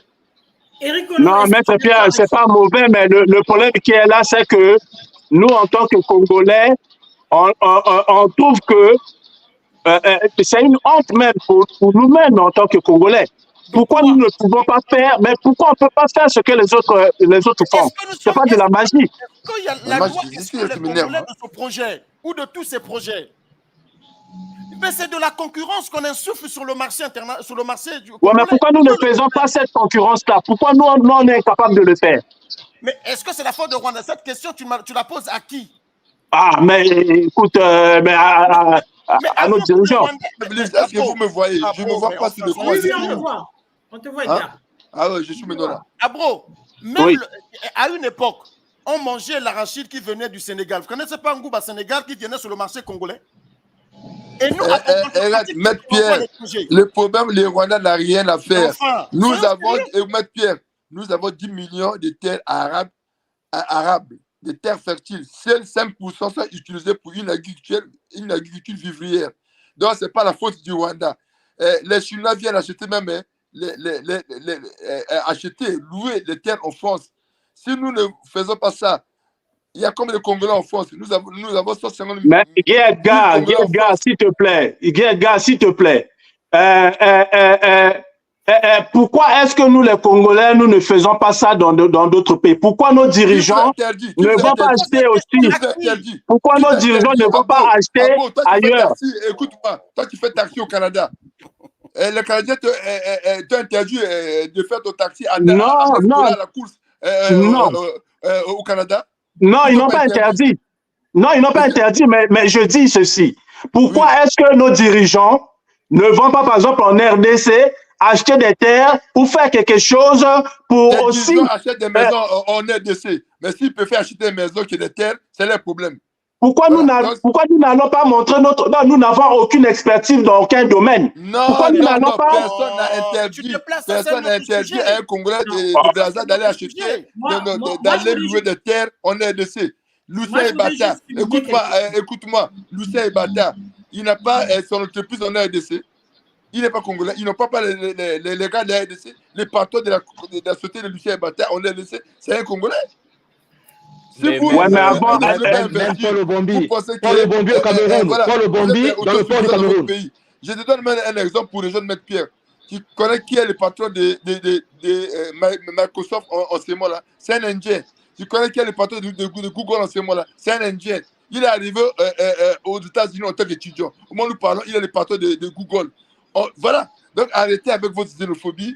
Et ce qui Maître Pierre a dit, quelques Tintins congolais vont manifester à la place de la République pour vouloir chasser les étrangers du Congo, alors qu'eux-mêmes, ils sont à l'étranger. Est-ce que vous êtes vraiment paradoxal. Vous êtes vraiment Avant sérieux? de parler non, des on ne veut pas des étrangers, Camerounais. Les Camerounais a un passeport CEMAC, il y a la libre circulation de la zone CEMAC. Si un Congolais, un Camerounais a tué une fille à Ouesso, ce n'est pas tous les Camerounais qui sont des criminels. Vous avez vos enfants à Sarcelles qui incendient les véhicules. Est-ce qu'on va assimiler un enfant qui a incendié un véhicule à Sarcelles à tous les Congolais qui vivent en France ici là? Mais c'est ce que vous êtes en train de faire. Donc vous êtes des xénophobes. Vous ne voulez pas que les étrangers viennent au Congo, mais vous vivez à l'étranger. Sur ce plateau-là, on dirait de Christ Bouka et moi qui vivons au Congo, tous les restes vivent à l'étranger. Donc on doit arrêter avec cette xénophobie. Si les Rwandais viennent au Congo, ils se mettent à tuer, là on va condamner. Les Rwandais font le business. Ils ont levé des terres pour faire l'agriculture. Non, où est le problème?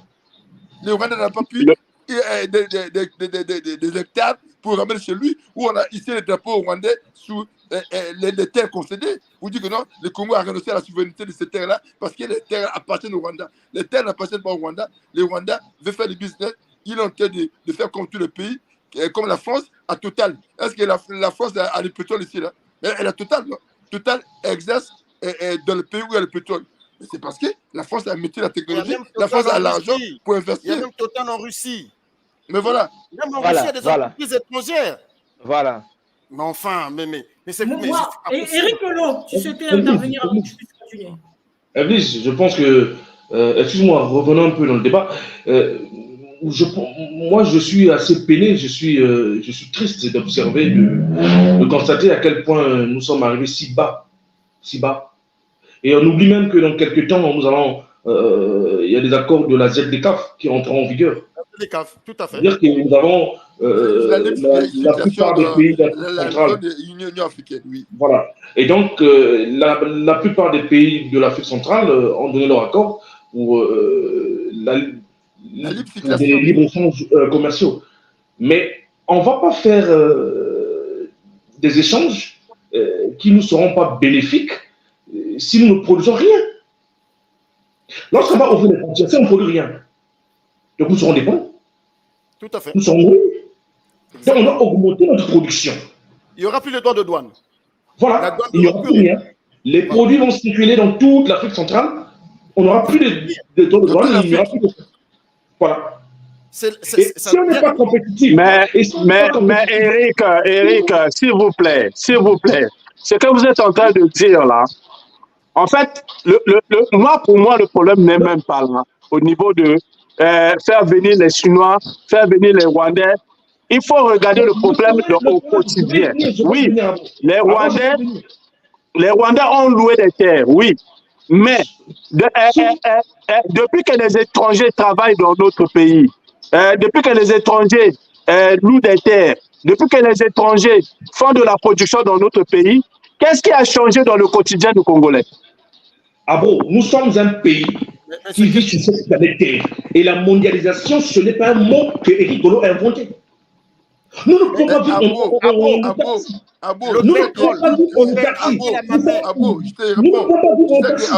je sais que tous les légumes que nous consommons à Brazza sont issus de le Congo a des accords, le Congo a des traités avec divers pays du monde. Pas le Rwanda. En sémence, c'est produit sur place. Pardon. Le Congo a des accords avec divers pays au monde. Pas que le Rwanda. Le problème aujourd'hui, pourquoi ça pose problème? Il faut aller dans le fond du problème. Pourquoi aujourd'hui, Edgar, s'il te plaît, pourquoi aujourd'hui ça pose problème? Simplement parce qu'il y a une spéculation, il y a une rumeur qui a été reprise de la part de certains extrémistes, de la part de certains radicaux, de la part de certains Congolais qui ont plus ou moins une influence, un ascendant sur d'autres, pour dire, entre parenthèses, que ces accords profiteraient à une succession du ministre Denis Christian Sassou Nguesso en tant que président. Il faut se le dire. C'est ça qui a démontré l'étoile. C'est ça le problème. Le problème aujourd'hui, c'est ça. Parce qu'au fond, et là d'ailleurs, je lance le défi. Tous les spécialistes de la toile. Je voulais profiter de votre espace. Je lance le défi à tous les spécialistes de la toile de venir, moi, Eric Golo, m'expliquer, me publier sur ma page ou sur leur page mais de nous montrer là où est-ce que dans tous les accords, que ce soit accord cadre, tous les contrats, tous les accords, le bail emphytéotique, qui nous explique où est-ce qu'on a parlé de vente de terre. Il n'y en a pas. Qui peut nous expliquer? Je lance le défi à tous les spécialistes de la toile, les pseudo-experts en carton. Je leur lance le défi. Mais Edwin Golo, Il y a une chose. Il y a une chose. Il y a une chose. Il y a une chose. Quelqu'un qui était au pouvoir, chassé, parce qu'on avait remplacé son ministre, où il était un super conseiller, il devient expert dans tous les domaines. Mais vous pensez qu'il est même celui. Et il y a une chose. Et il y a une chose. Même quand on a enlevé le fromage de la bouche, il devient expert en tout. Il trimballe les petits qui vivent en Russie, là, comment on appelle ça. Il y a un petit là, l'étudiant qui ne veut pas rentrer dans ce pays-là, qui est resté en Russie pour faire mener des enfants. Comment il s'appelle? Bélinguer. Lui aussi, il est devenu expert. Oh, ma tech m'a bélé. Donc, les deux là viennent faire leur numéro sur une chaîne que je ne citerai pas de nom. Ils sont devenus des experts. Alors que c'est les gens à qui on lève seulement le fromage de la bouche. Et il y a une chose. Il y a une chose. Mais Pierre, je ne connais pas encore cité, je crois. Excuse-moi, Eric. Oui. Vas-y, excuse-moi. Donc, je disais, il y a une chose qu'il faut peut-être apporter, la petite compréhension. On parle aujourd'hui de bail emphytéotique. Est-ce que le bail emphytéotique veut dire vente?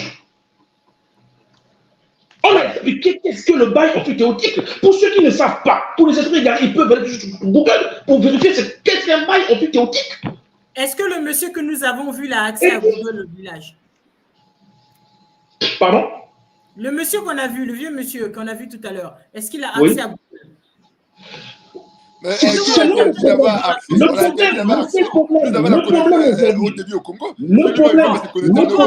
un équilibre dans la gestion. Gerga Bokilo, je veux prendre la parole s'il vous plaît. Gerga Bokilo, tu sais pourquoi Elvis pose cette question? Vous savez, Gerga Bokilo, c'est important que la communication fasse des paliers. Touche toutes les couches de la Exactement, société. De la société. Tu vois, aujourd'hui, pour faire comprendre aux populations qui vivent par exemple dans les non-localités lointaines, c'est important par exemple que le ministre de la Communication ou le ministre de tutelle crée un comité qui va venir même expliquer en langue vernaculaire qu'on ne vend pas vos terres, mais plutôt nous cédons ou nous mettons à disposition les terres pour un profit à un pays comme le Rwanda pour un intérêt national. C'est comme ça c'est ça le problème. L'absence là de la communication, c'est ce qui crée aujourd'hui la manipulation. Christy Bouka, le problème aujourd'hui, tout au fond de cette affaire, ce que j'ai condamné le gouvernement pour un problème, c'est la communication. Nous avons un défaut de communication. Et donc, je vais profiter pour expliquer à ce papa qui nous suit dans son village, Ben Vanda Ben Sui, Bamete qui se veut Batoto. Voilà. Gouvernement à Beto, l'État à Beto, Mete qui se veut Batoto Beto. Batoto à Beto, Beto, mais Pesba ou là, espace, Magesal Bilanga. Voilà. Donc, Boyokinga, ba papa, ba mama, nani olo bala bino, to teki ma belete. Boyoka bato wana bozoyoka te na ba réseaux sociaux wana. Bazo mbouye bino. Bazo mbouye biso. Bazo luka makambo na bango. Bokota makambo wana te, papa Sassou, gouvernement na biso, l'état na biso a teki ma belete. Boyoka bango te. Église, ce qui me fait très mal aujourd'hui, c'est que si on utilise mal les réseaux sociaux, c'est bien les réseaux sociaux. C'est une bonne chose. Ça nous permet de transmettre l'information en temps réel, en un temps record. Simplement, si on utilise mal les réseaux sociaux, ça peut avoir des effets néfastes sur nous. Et ce qui me fait mal, c'est d'avoir... Je suis tombé hier sur quelques affiches où on me parlait d'une marche qui a été organisée à Paris par je ne sais qui, ou que je ne voudrais pas citer, avec... comme affiche, comme message, non aux terres vendues. C'est-à-dire que vous transmettez une mauvaise information et vous imaginez des papas, des mamans, des enfants venus de toutes les villes, venus d'Europe à Paris pour marcher sur quelque chose qui n'existe pas. Tout ça pourquoi? Parce que l'extrémisme, la radicalité dans notre pays a pris le dessus sur nos intellectuels. Hier, j'étais à la place de la Le problème, je vais citer les gars. Le problème de ce pays, c'est quoi? Aujourd'hui, il semble, ce que je constate, c'est que le Premier ministre, ayant fait beaucoup de sorties sur cette question, il n'a pas réussi à convaincre bon nombre des esprits. Moi, je pense, ce que je pourrais suggérer au gouvernement, ce que je pourrais suggérer au président de la République, c'est de faire un communiqué, c'est de faire une petite sortie de 2 minutes, un simple mot pour dire, vous avez entendu qu'il y a eu vote, non, nous n'avons jamais vendu, et l'affaire sera enterrée. Comme ça, on ne parlera plus. Personne ne peut prouver qu'il y a eu vente. Là-dessus, on va passer la parole à je prends la parole pour peut-être qu'on va passer à la Merci. Hier, j'étais à la place de la République avec une affiche, non à la vente de notaire, et je vois là, j'étais dans un véhicule teinté, ils ne m'ont pas vu, j'ai pu mettre des photos, j'ai fait une vidéo devant eux. Bon, comme vous voyez, un type comme Roland Ditou, qui a pour mission d'aller escalader le clocher des domiciles privés. Parce qu'ils se disent homme politique. Donc tu es homme politique, moi je fais aussi la politique. Au lieu qu'on se change d'idée, tu viens escalader ma clôture pour aller filmer. Bon, sans mandat de justice. Bon, tu penses que le gouvernement va passer son temps à communiquer pour répondre à des imbéciles pareils? Le gouvernement a déjà communiqué, le Premier ministre est passé, est monté au créneau, il a dit qu'on n'a jamais vendu de terre. Le ministre de l'État qui s'est passé, il a dit qu'on n'a jamais vendu de terre. Maître Pierre, qui était un juriste, qui a décortiqué l'article, qui dit qu'on n'a jamais vendu de terre. Il y a maintenant un tintin qui crie dans sa cuisinette, qui vient avec des chiffons, on va take ma bien abisso. Mais il veut se faire de l'argent par le communiqué écologique, par les mensonges, pour attirer les gens, pour vivre lui. Mais il faudrait qu'il trouve des sujets sensationnels. Les sujets, c'est quoi? Take ma bien abisso. Et les gens qui suivent son folklore, on ne peut pas les changer de logiciels. Dans l'âge de logiciels, ils sont des FC compte. Tout ce que le gouvernement fait au Congo n'est pas bon. Moi aussi, je critique. Mais chez eux, c'est les FC compte. Quand il y a même les courants, ils diront que non, il y a toujours coupé 24 heures sur 24. Mais il y a des délestages, tout le monde sait. Mais chez eux, au Congo, il n'y a jamais eu de courant. Mais comment Chris Bouka qui apprend à se faire pour se connecter s'il n'y a pas de courant ni Internet? Donc, c'est les F50. Le gouvernement n'est pas là pour venir expliquer à tout un chacun, envoyer un communicant dans tous les villages, mettre à l'oreille de 6 millions de Congolais que non, parce qu'il y a un individu qui crie dans sa cuisinette, parce qu'il y a un Roland du tout qui va aller escalader les domiciles, les clôtures des domiciles privés. Donc, ça, c'est un faux débat. Et en conclusion, on n'a jamais vendu de terre. Passons à un autre sujet. On ne va jamais convaincre ces extrémistes-là. Ils sont dans leur rôle, celui de chercher des sujets sensationnels pour continuer à exister parce qu'ils n'ont rien à proposer aux Congolais. Voilà. Je passe à la place de la République. Il y a un drapeau non à la vente de nos terres. Qui a vendu les terres à qui? On ne sait pas. Merci. Evelyse, j'aimerais inviter les amis ici sur le plateau qu'on lise un peu le mémorandum, un document que je vous ai transmis. Pour que le mémorandum que j'ai, non pas celui-là, ça c'est l'accord cadre. Alors, celui-là, tu as refusé que je le diffuse. Ah, bon, ne le diffuse pas. Est-ce que tu peux le diffuser? Tu me donnes l'accord? Non, Maître Pierre, il y a le journal officiel. Les gens non, c'est pas grave, il faut le dire. Non, on va faire un commentaire. Tu peux le diffuser jusqu'à l'article 5. C'est pas à nous, non, Maître Pierre. C'est pas à nous de publier. Excuse-moi, Edgar, je vais faire juste. Il y a le journal officiel. Celui qui veut lire, il n'a qu'à aller sur le journal officiel. Non, excuse-moi, pour que les Congolais comprennent au moins la manipulation. Tu parles de quels Congolais? Tu parles, c'est des extrémistes, tu ne peux pas le convaincre. Edgar, tu ne peux pas l'empêcher de faire sa pensée à lui. On ne va jamais convaincre les extrémistes là, ils sont dans les positions. Non, on n'est pas là pour convaincre les gens, Edgar, on n'est pas là pour convaincre les gens. Est-ce que tu peux l'agrandir? On va faire une lecture pour que les Congolais comprennent parce que ce document avait été lu par quelqu'un. La lecture ou l'interprétation qui a été donnée de ce document a prêté confusion et des milliers de personnes sont parties comme ça dans la confusion. Si on peut agrandir, moi aussi je l'ai. Au maximum, ok, d'accord. Moi je vais le lire ici pour que les Congolais comprennent. Mais on peut hein, je pense que si le gouvernement décide de le publier, ils pourront le publier. Alors, il s'agit du mémorandum d'accord sur la production du ricin au Congo. Vous allez suivre, puisque moi j'ai fait un commentaire, un post en disant que le ministre Christophe Sassou Nguesso était très prudent dans la conclusion des accords avec le Rwanda. Les gens ont peut-être écrit, ils m'ont trouvé de fou. Mais vous allez lire ce document. C'est des extrémistes. Ils te donnent jamais vous allez lire ce document, vous allez comprendre la pertinence que moi j'ai soulignée, où j'ai loué du ministre de la coopération du Congo.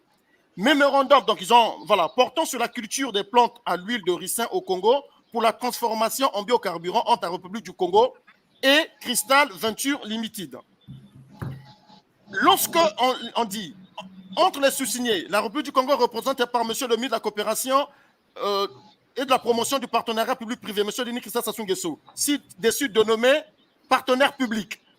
D'autre part, d'une part, et fonds d'investissement dénommé Crystal Venture Limited, 6 KN, 3 avenue Grand Pension Plaza, 14 Flore, box 1200 Kengali, Rwanda, représenté par son directeur, Dr Jack Kayonga, ayant tous pouvoir à l'effet des présentes.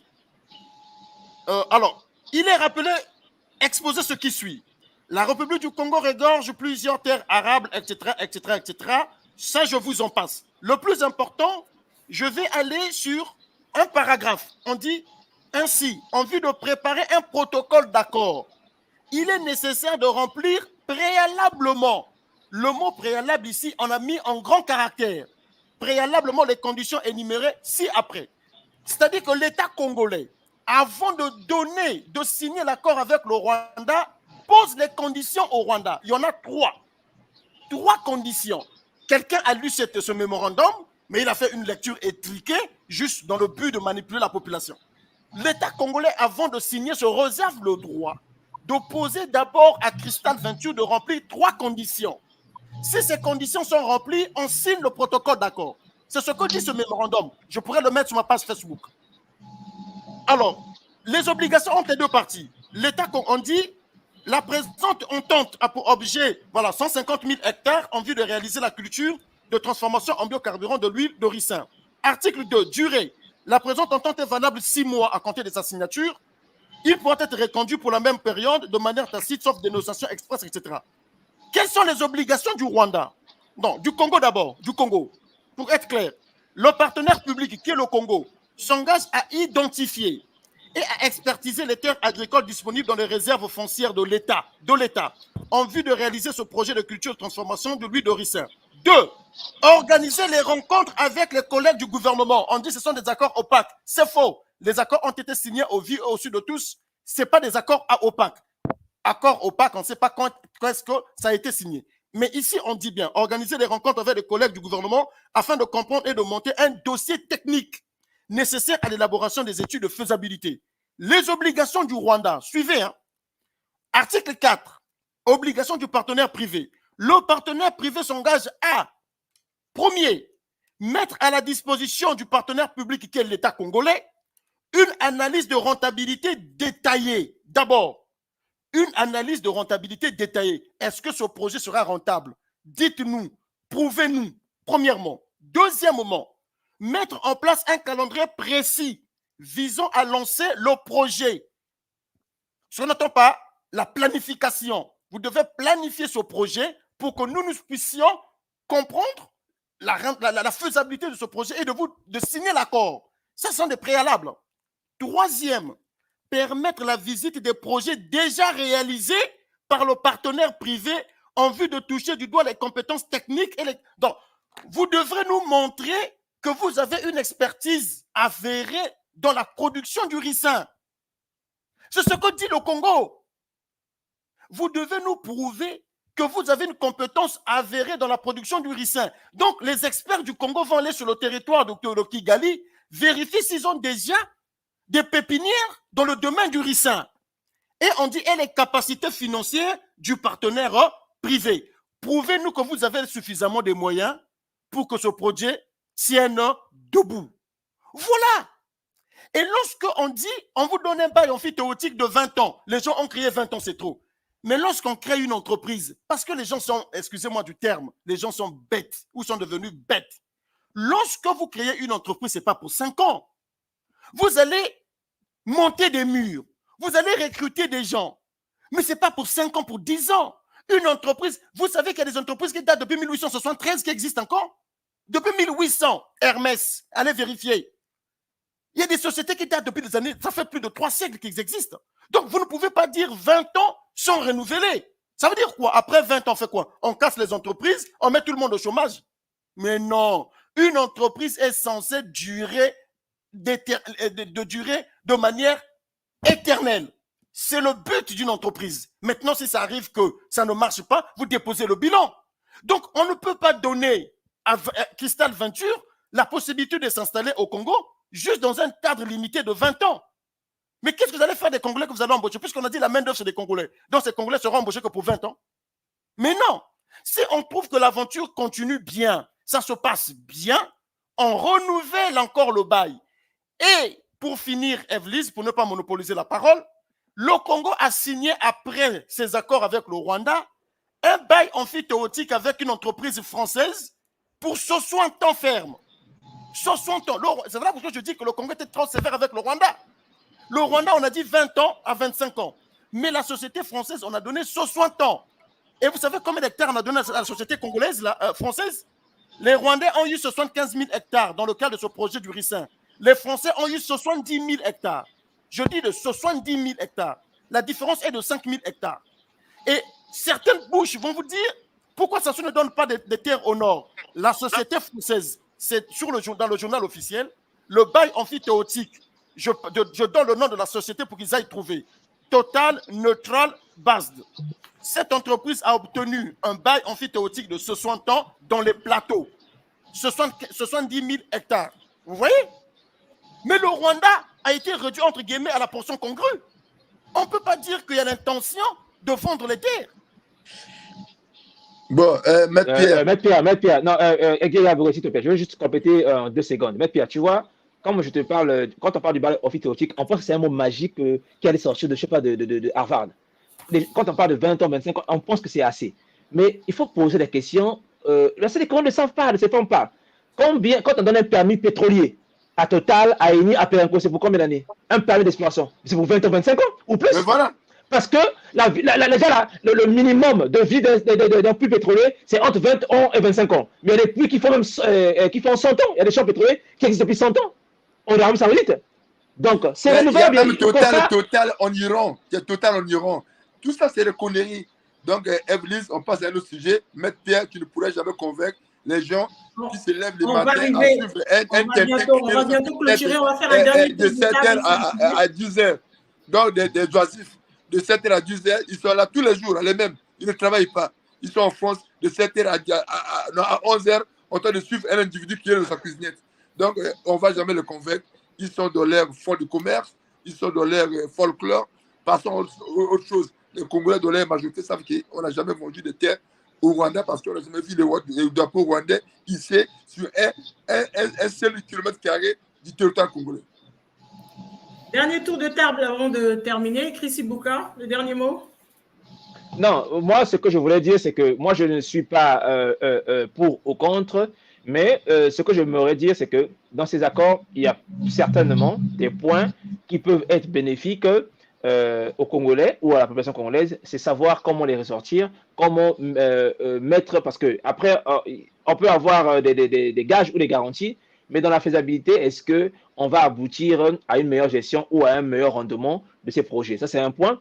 Et de l'autre côté, je comprends aussi les populations déjà aujourd'hui qui sont un peu sceptiques avec tout ce qui se dit sur la toile et on va dire le manque de communication, on va dire, prépondérante de nos autorités qui laisse un vide à la toile de pouvoir argumenter ou commenter sur le sujet. Je suis aussi tout à fait d'accord avec ce genre de personnes qui pensent ainsi parce que dans ma tête, je me dis que si je suis un Congolais, que je n'ai pas l'information exacte et qu'il y a une personne qui peut m'apporter une information erronée, que c'est tant soit-elle ou correcte, ben, je l'écoute d'abord et je me fais une idée de cette opinion. Donc, c'est tout ce que je pouvais dire. Merci. Merci, Chris. Abro? Oui, bon, écoutez, moi, je ne suis ni contre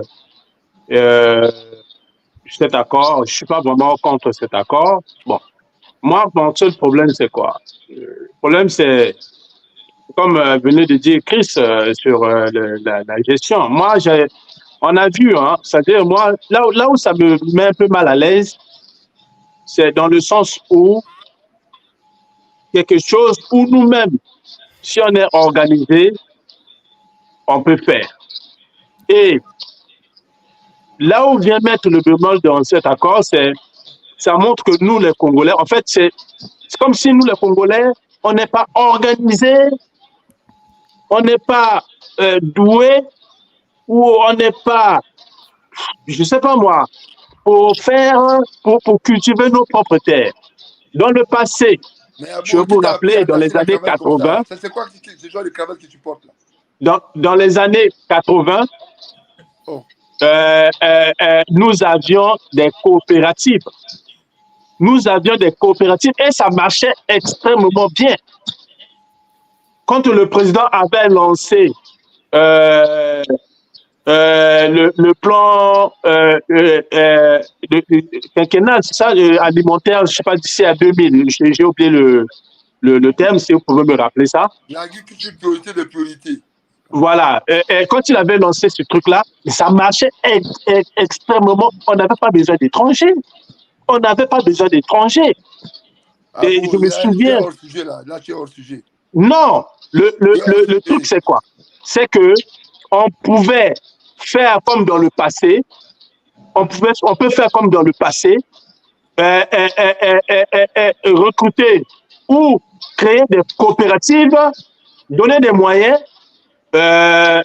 pour qu'on puisse nous-mêmes utiliser dans tous les domaines donnés, on puisse utiliser nos terres. Maintenant, concernant...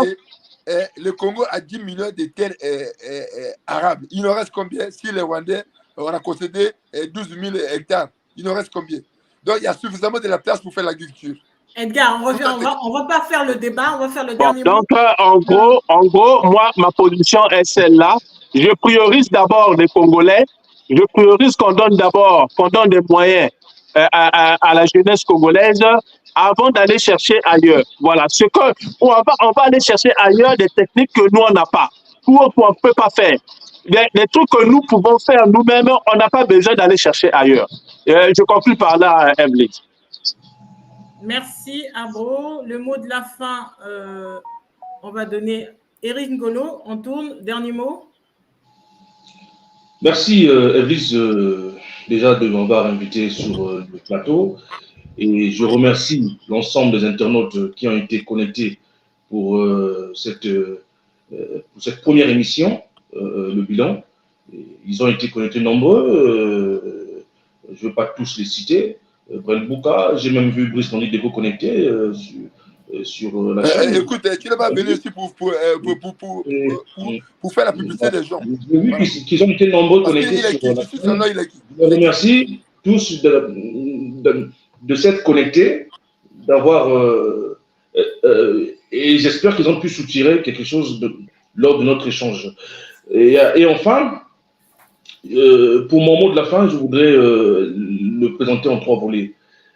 Tout de suite déjà, on a eu à diffuser les accords cadres, on a eu à diffuser différents contrats, donc vous avez tous pris connaissance, vous avez compris qu'il n'y a jamais eu une histoire de vente de terre. Ça, c'est la première des choses. Vous pouvez donc être rassuré qu'il n'y a jamais eu une affaire de vente de terre. Et je réaffirme également, je lance donc le défi à tous les experts de la toile de me bondir un document où on parle de vente de terre. Deuxième des choses, je voudrais dire à tous les Congolais que les accords entre Congo-Rwanda, il y a eu une spéculation sur la toile, disant que ça profitait à l'installation de Denis Glissé, station de président public. Tout ça, c'est du n'importe quoi, c'est du mensonge, c'est de la diffamation, ça n'a aucun sens. Et voilà, donc essayons aussi de mieux filtrer l'information sur les réseaux sociaux. Et donc à la fin, c'est ce que je voulais dire, c'est que les réseaux sociaux, c'est bien, c'est une bonne chose, mais sachons les utiliser. Sachons les utiliser parce qu'elles peuvent devenir néfastes pour notre société. Donc, sachons les utiliser parce qu'aujourd'hui, il y a ceux qui utilisent les réseaux sociaux pour se faire un peu d'argent. C'est-à-dire qu'ils insultent pour se faire payer un peu d'argent. Et il y a ceux qui utilisent les réseaux sociaux, mais qui sont également des extrémistes, des radicaux, ceux qui ont échoué au Congo-Brazzaville, qui déversent leur haine, qui sont tellement ils se retrouvent sur la place de Paris, et ils utilisent les réseaux sociaux, ils utilisent certains canaux de communication pour transmettre les fausses informations, pour essayer voilà. Et tout ça, c'est une manigance, on a compris ça. Et je pense qu'aujourd'hui, nous disons non à ces manigances. Nous disons non à ceux qui utilisent les réseaux sociaux pour se faire de l'argent, pour crier, pour insulter. Et ça, ces manigances, stop. On n'en veut plus. J'en ai terminé. Merci, Éric Ngolo. Le mot de la fin, Guy Edgar Bokilo. Bon, Evelyne, vous savez, c'est toi que je remercie d'abord parce que tu es chevronné et patronner une émission avec des gens aussi opposés, ça demande beaucoup de tact et d'intelligence. Je vais également remercier Maître Pierre pour avoir éclairci l'opinion sur cette affaire imaginaire de vent de terre. Et bon, également Kisibuka, qui est à Point Noir, c'est aussi une façon de montrer que tout ce que les gens disent sur la toile n'a rien à voir avec la réalité. Parce que Kisibuka est connecté depuis Point Noir, il a le courant, il a Internet. Ça veut dire qu'il y a des choses qui se font même s'il y a des difficultés. Bon, Tanguy, il n'est pas là, même par ses commentaires. On les remercie également pour avoir contribué à la mise en chaîne, à la mise en place de cette chaîne. Bon, Elingolo, on les remercie malgré que parfois ils nous emmerdent. Abo était complètement à côté de la plaque, il dit une chose et son contraire. Bon, maintenant, moi-même, je suis la bête noire des gens qui n'aiment pas la vérité parce que les nègres agissent toujours sur l'émotion. Parce que quand on dit que non, Bomi Moto, quand tu veux démontrer que Bomi Moto, oh non, qui a talent pour ceci? Bon, on va les laisser. Donc, le mot de la fin, je ne sais pas ce que je vais dire. J'encourage moi les Congolais à suivre cette tribune tous les dimanches pour se démarquer des ondits et d'être connecté à la réalité. Si quelqu'un est tombé, on dirait qu'il est tombé. Si quelqu'un n'est pas tombé, on dirait que la personne n'est pas tombée. On ne va pas dire que la personne est tombée alors que c'est le contraire pour satisfaire les extrémistes qui se trouvent ça et là. Voilà, c'est mon mot de la fin. Merci. Merci Edgar. Le mot de la fin, Maître Pierre. Merci beaucoup, Evelyse. J'aimerais rappeler à tous ceux qui nous suivent et à nous tous qui sommes sur le plateau, l'économie dirigiste ne donne pas des fruits. Aujourd'hui, nous sommes dans un monde libéral. La liberté d'entreprendre, elle est sacrée. Il faut encourager les initiatives privées, d'où qu'elles viennent, faire du Congo un hub pour des investissements étrangers serait vraiment une solution miracle pour sortir notre population de la misère. Le Congo-Brazzaville, pour rappeler à ceux qui nous suivent et à nous tous, c'est 6 millions d'habitants le dernier recensement. Et dans ces 6 millions d'habitants, il y a plus de 3 millions et quelques de personnes de la population active, donc des jeunes qui ont capacité et des vieux, toute la population active en capacité de travailler. 3 000 et quelques jeunes, plus de 4 millions de la population active. Mais vous savez, l'ensemble des salariés déclarés au Congo, c'est combien? Dans le secteur privé, c'est moins de 50 000. Le dernier rapport, ce qu'on entend par le rapport, comment on appelle ça, le rapport conjoncturel, le nom m'échappe, mais il y a un rapport qui est publié tous les semestres par le ministère de l'économie qui parle de la conjoncture économique du pays. Le dernier de 2023, le dernier semestre, on était à 44 000 employés. 44 000 employés dans le privé et moins de 80 000 fonctionnaires. Si vous additionnez, nous sommes autour de 120 000 salariés. Donc, 120 000 personnes au Congo ont un bulletin de salaire ou un salaire, une rémunération par mois. Sur une population de 6 millions, c'est catastrophique. Je dis bien, c'est catastrophique. Ça fait pleurer lorsqu'on entend ces chiffres. Ce qui explique que le gouvernement congolais, aujourd'hui le PCT peut être fatigué, mais un gouvernement sérieux devrait maximiser. Nos terres ne doivent pas servir à enterrer nos chômeurs ou nos parents. Nos terres doivent nous nourrir. Ça nous produit beaucoup de moustiques, pour rien.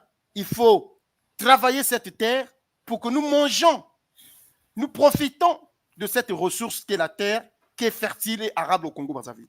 Donc, moi, je salue cette initiative.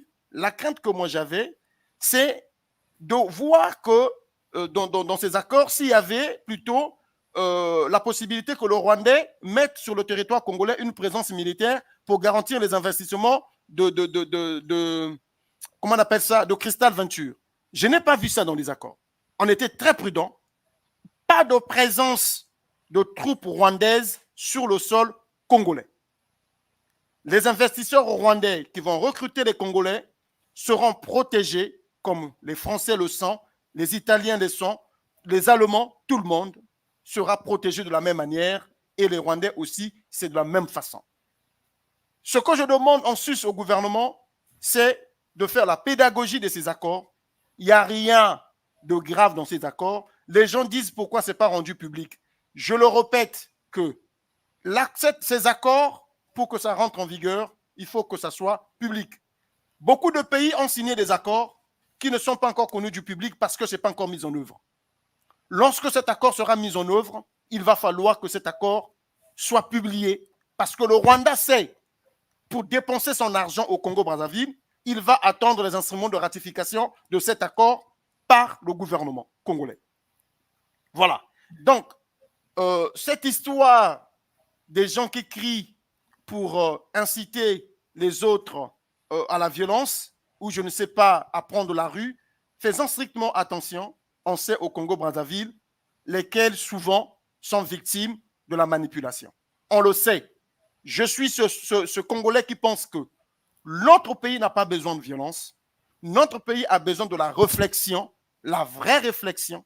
Lorsqu'il s'agit d'un sujet, moi, je ne suis pas ni du PCT, ni pro ce pouvoir, parce qu'il y a beaucoup de choses de ce pouvoir-là qui ne me plaisent pas. Je suis déjà moi-même très en colère lorsque j'entends parler de la Camus. Nous reviendrons peut-être un jour là-dessus. Et vous le savez très bien, ma position n'a pas changé. Mais moi, je ne suis pas un opposant statutaire. Moi, je suis celui qui s'oppose aux actes. Je n'ai pas de problème avec Sassou, je n'ai pas de problème avec Kiki, ni avec Oliné Makosso, avec qui que ce soit. S'il pose un acte objectif, moi, j'approuve. S'il pose un acte qui va à l'opposé des intérêts de la nation, moi, je m'opposerai. Voilà. Donc, merci pour tous ceux qui nous ont suivis, pour tous ceux qui nous suivront plus tard. Merci à mes chers companélistes. Merci à toi, la marquise de Visa, par ta pertinence et ta qualité de conduire les débats aussi houleux. Je suis très fier de toi et comme tu le sais, aux alicolo, quoi. Merci, Maître Pierre. Merci. On va finir par l'Evan Valentin, le mot de la fin. L'Evan Valentin qui se dirige au concert de Roga Roga. Je ne sais pas ce qu'il nous entend. L'Evan Valentin, est-ce que tu nous entends? L'Evan, le mot de la fin, l'Evan. On va se séparer. Quelle ambiance du côté de Roga Roga? Micro, l'Evan. L'Evan, ton micro, ne t'entend pas. L'Evan, le micro, l'Evan, le micro. Le micro, l'Evan, on n'entend pas? On n'entend pas le micro. Oui, très bien. Ouais, je suis avec le professeur. Je viens d'arriver au lieu. Merci, bonjour professeur. Et merci de participer, d'être allé soutenir notre icône nationale. Merci. Alors, quelle ambiance, l'Evan, du côté de Roga Roga? Il demande quelle ambiance du côté de Roga Roga. Ben, l'ambiance est bonne, hein? Les gens viennent tout doucement. Hein? On va l'encourager. C'est le Congo qui gagne et je pense que tous les Congolais devaient venir. Hein? J'enjoins ceux qui sont en route pour qu'ils puissent venir. C'est le Congo. Merci, représenté par un artiste pour lequel, effectivement, dans le cadre de la musique congolaise, ne fait pas l'ombre d'un doute. Hein? C'est quelqu'un qui porte haut le flambeau du Congo. Donc, voilà pourquoi j'ai quitté Amiens précipitamment pour venir participer à ce concert et on sait qu'on va passer un bon moment avec lui, comme d'habitude. Merci beaucoup, professeur. Merci. C'est le professeur Mukuta. Pour ceux qui ne le connaissent pas, un grand mécène, un grand soutien de ses jeunes frères, cadets de la diaspora. Il est vraiment derrière nous pour nous soutenir pour toutes les initiatives. Un grand merci, professeur, d'être là et toujours d'être derrière nous pour nous soutenir, pour nous écouter. C'était un plaisir. C'était une belle surprise de la part de Levan. Je ne m'y attendais pas. Et vraiment, vous êtes attendus sur notre plateau pour les prochaines émissions. C'est un plaisir partagé. Merci beaucoup, professeur. Pas de problème. Merci. C'est moi qui vous remercie. Levan, le mot de la fin? Non, le mot de la fin, c'est juste motiver les Congolais de venir parce que déjà là, il y a des Congolais qui arrivent. Il y a beaucoup de Congolais qui arrivent. Il y a des sapeurs dehors. Là, je vais rentrer à l'intérieur parce que je veux simplement rencontrer l'artiste. Sinon, c'est simplement pour dire aux Congolais, la fête sera belle. Donc voilà. Merci la Méduse. Merci. Merci à Levan, merci à vous tous qui nous avez suivis sur notre première émission du bilan dans notre chaîne La Méduse. Comme vous le savez, on ne coupe pas le micro, pas de censure, libre expression, on vous laisse vous exprimer. C'était une aventure, une belle aventure qui a commencé et on espère que vous serez là pour nous accompagner. Nous mettrons à votre disposition des liens pour ceux et celles qui souhaiteront participer pour la suite. Je vous dis merci et surtout avant de nous séparer, dernière actualité, il y a un obus qui est tombé à Pissa ce matin suite aux événements au coup d'État raté de la RDC. Quelques compatriotes qui ont été touchés, mais rien de grave, tout est sous contrôle. Merci à vous tous qui nous avez suivis, qui avez été là et qui nous soutenez tous les jours au quotidien et restez bien connectés sur La Méduse, votre chaîne.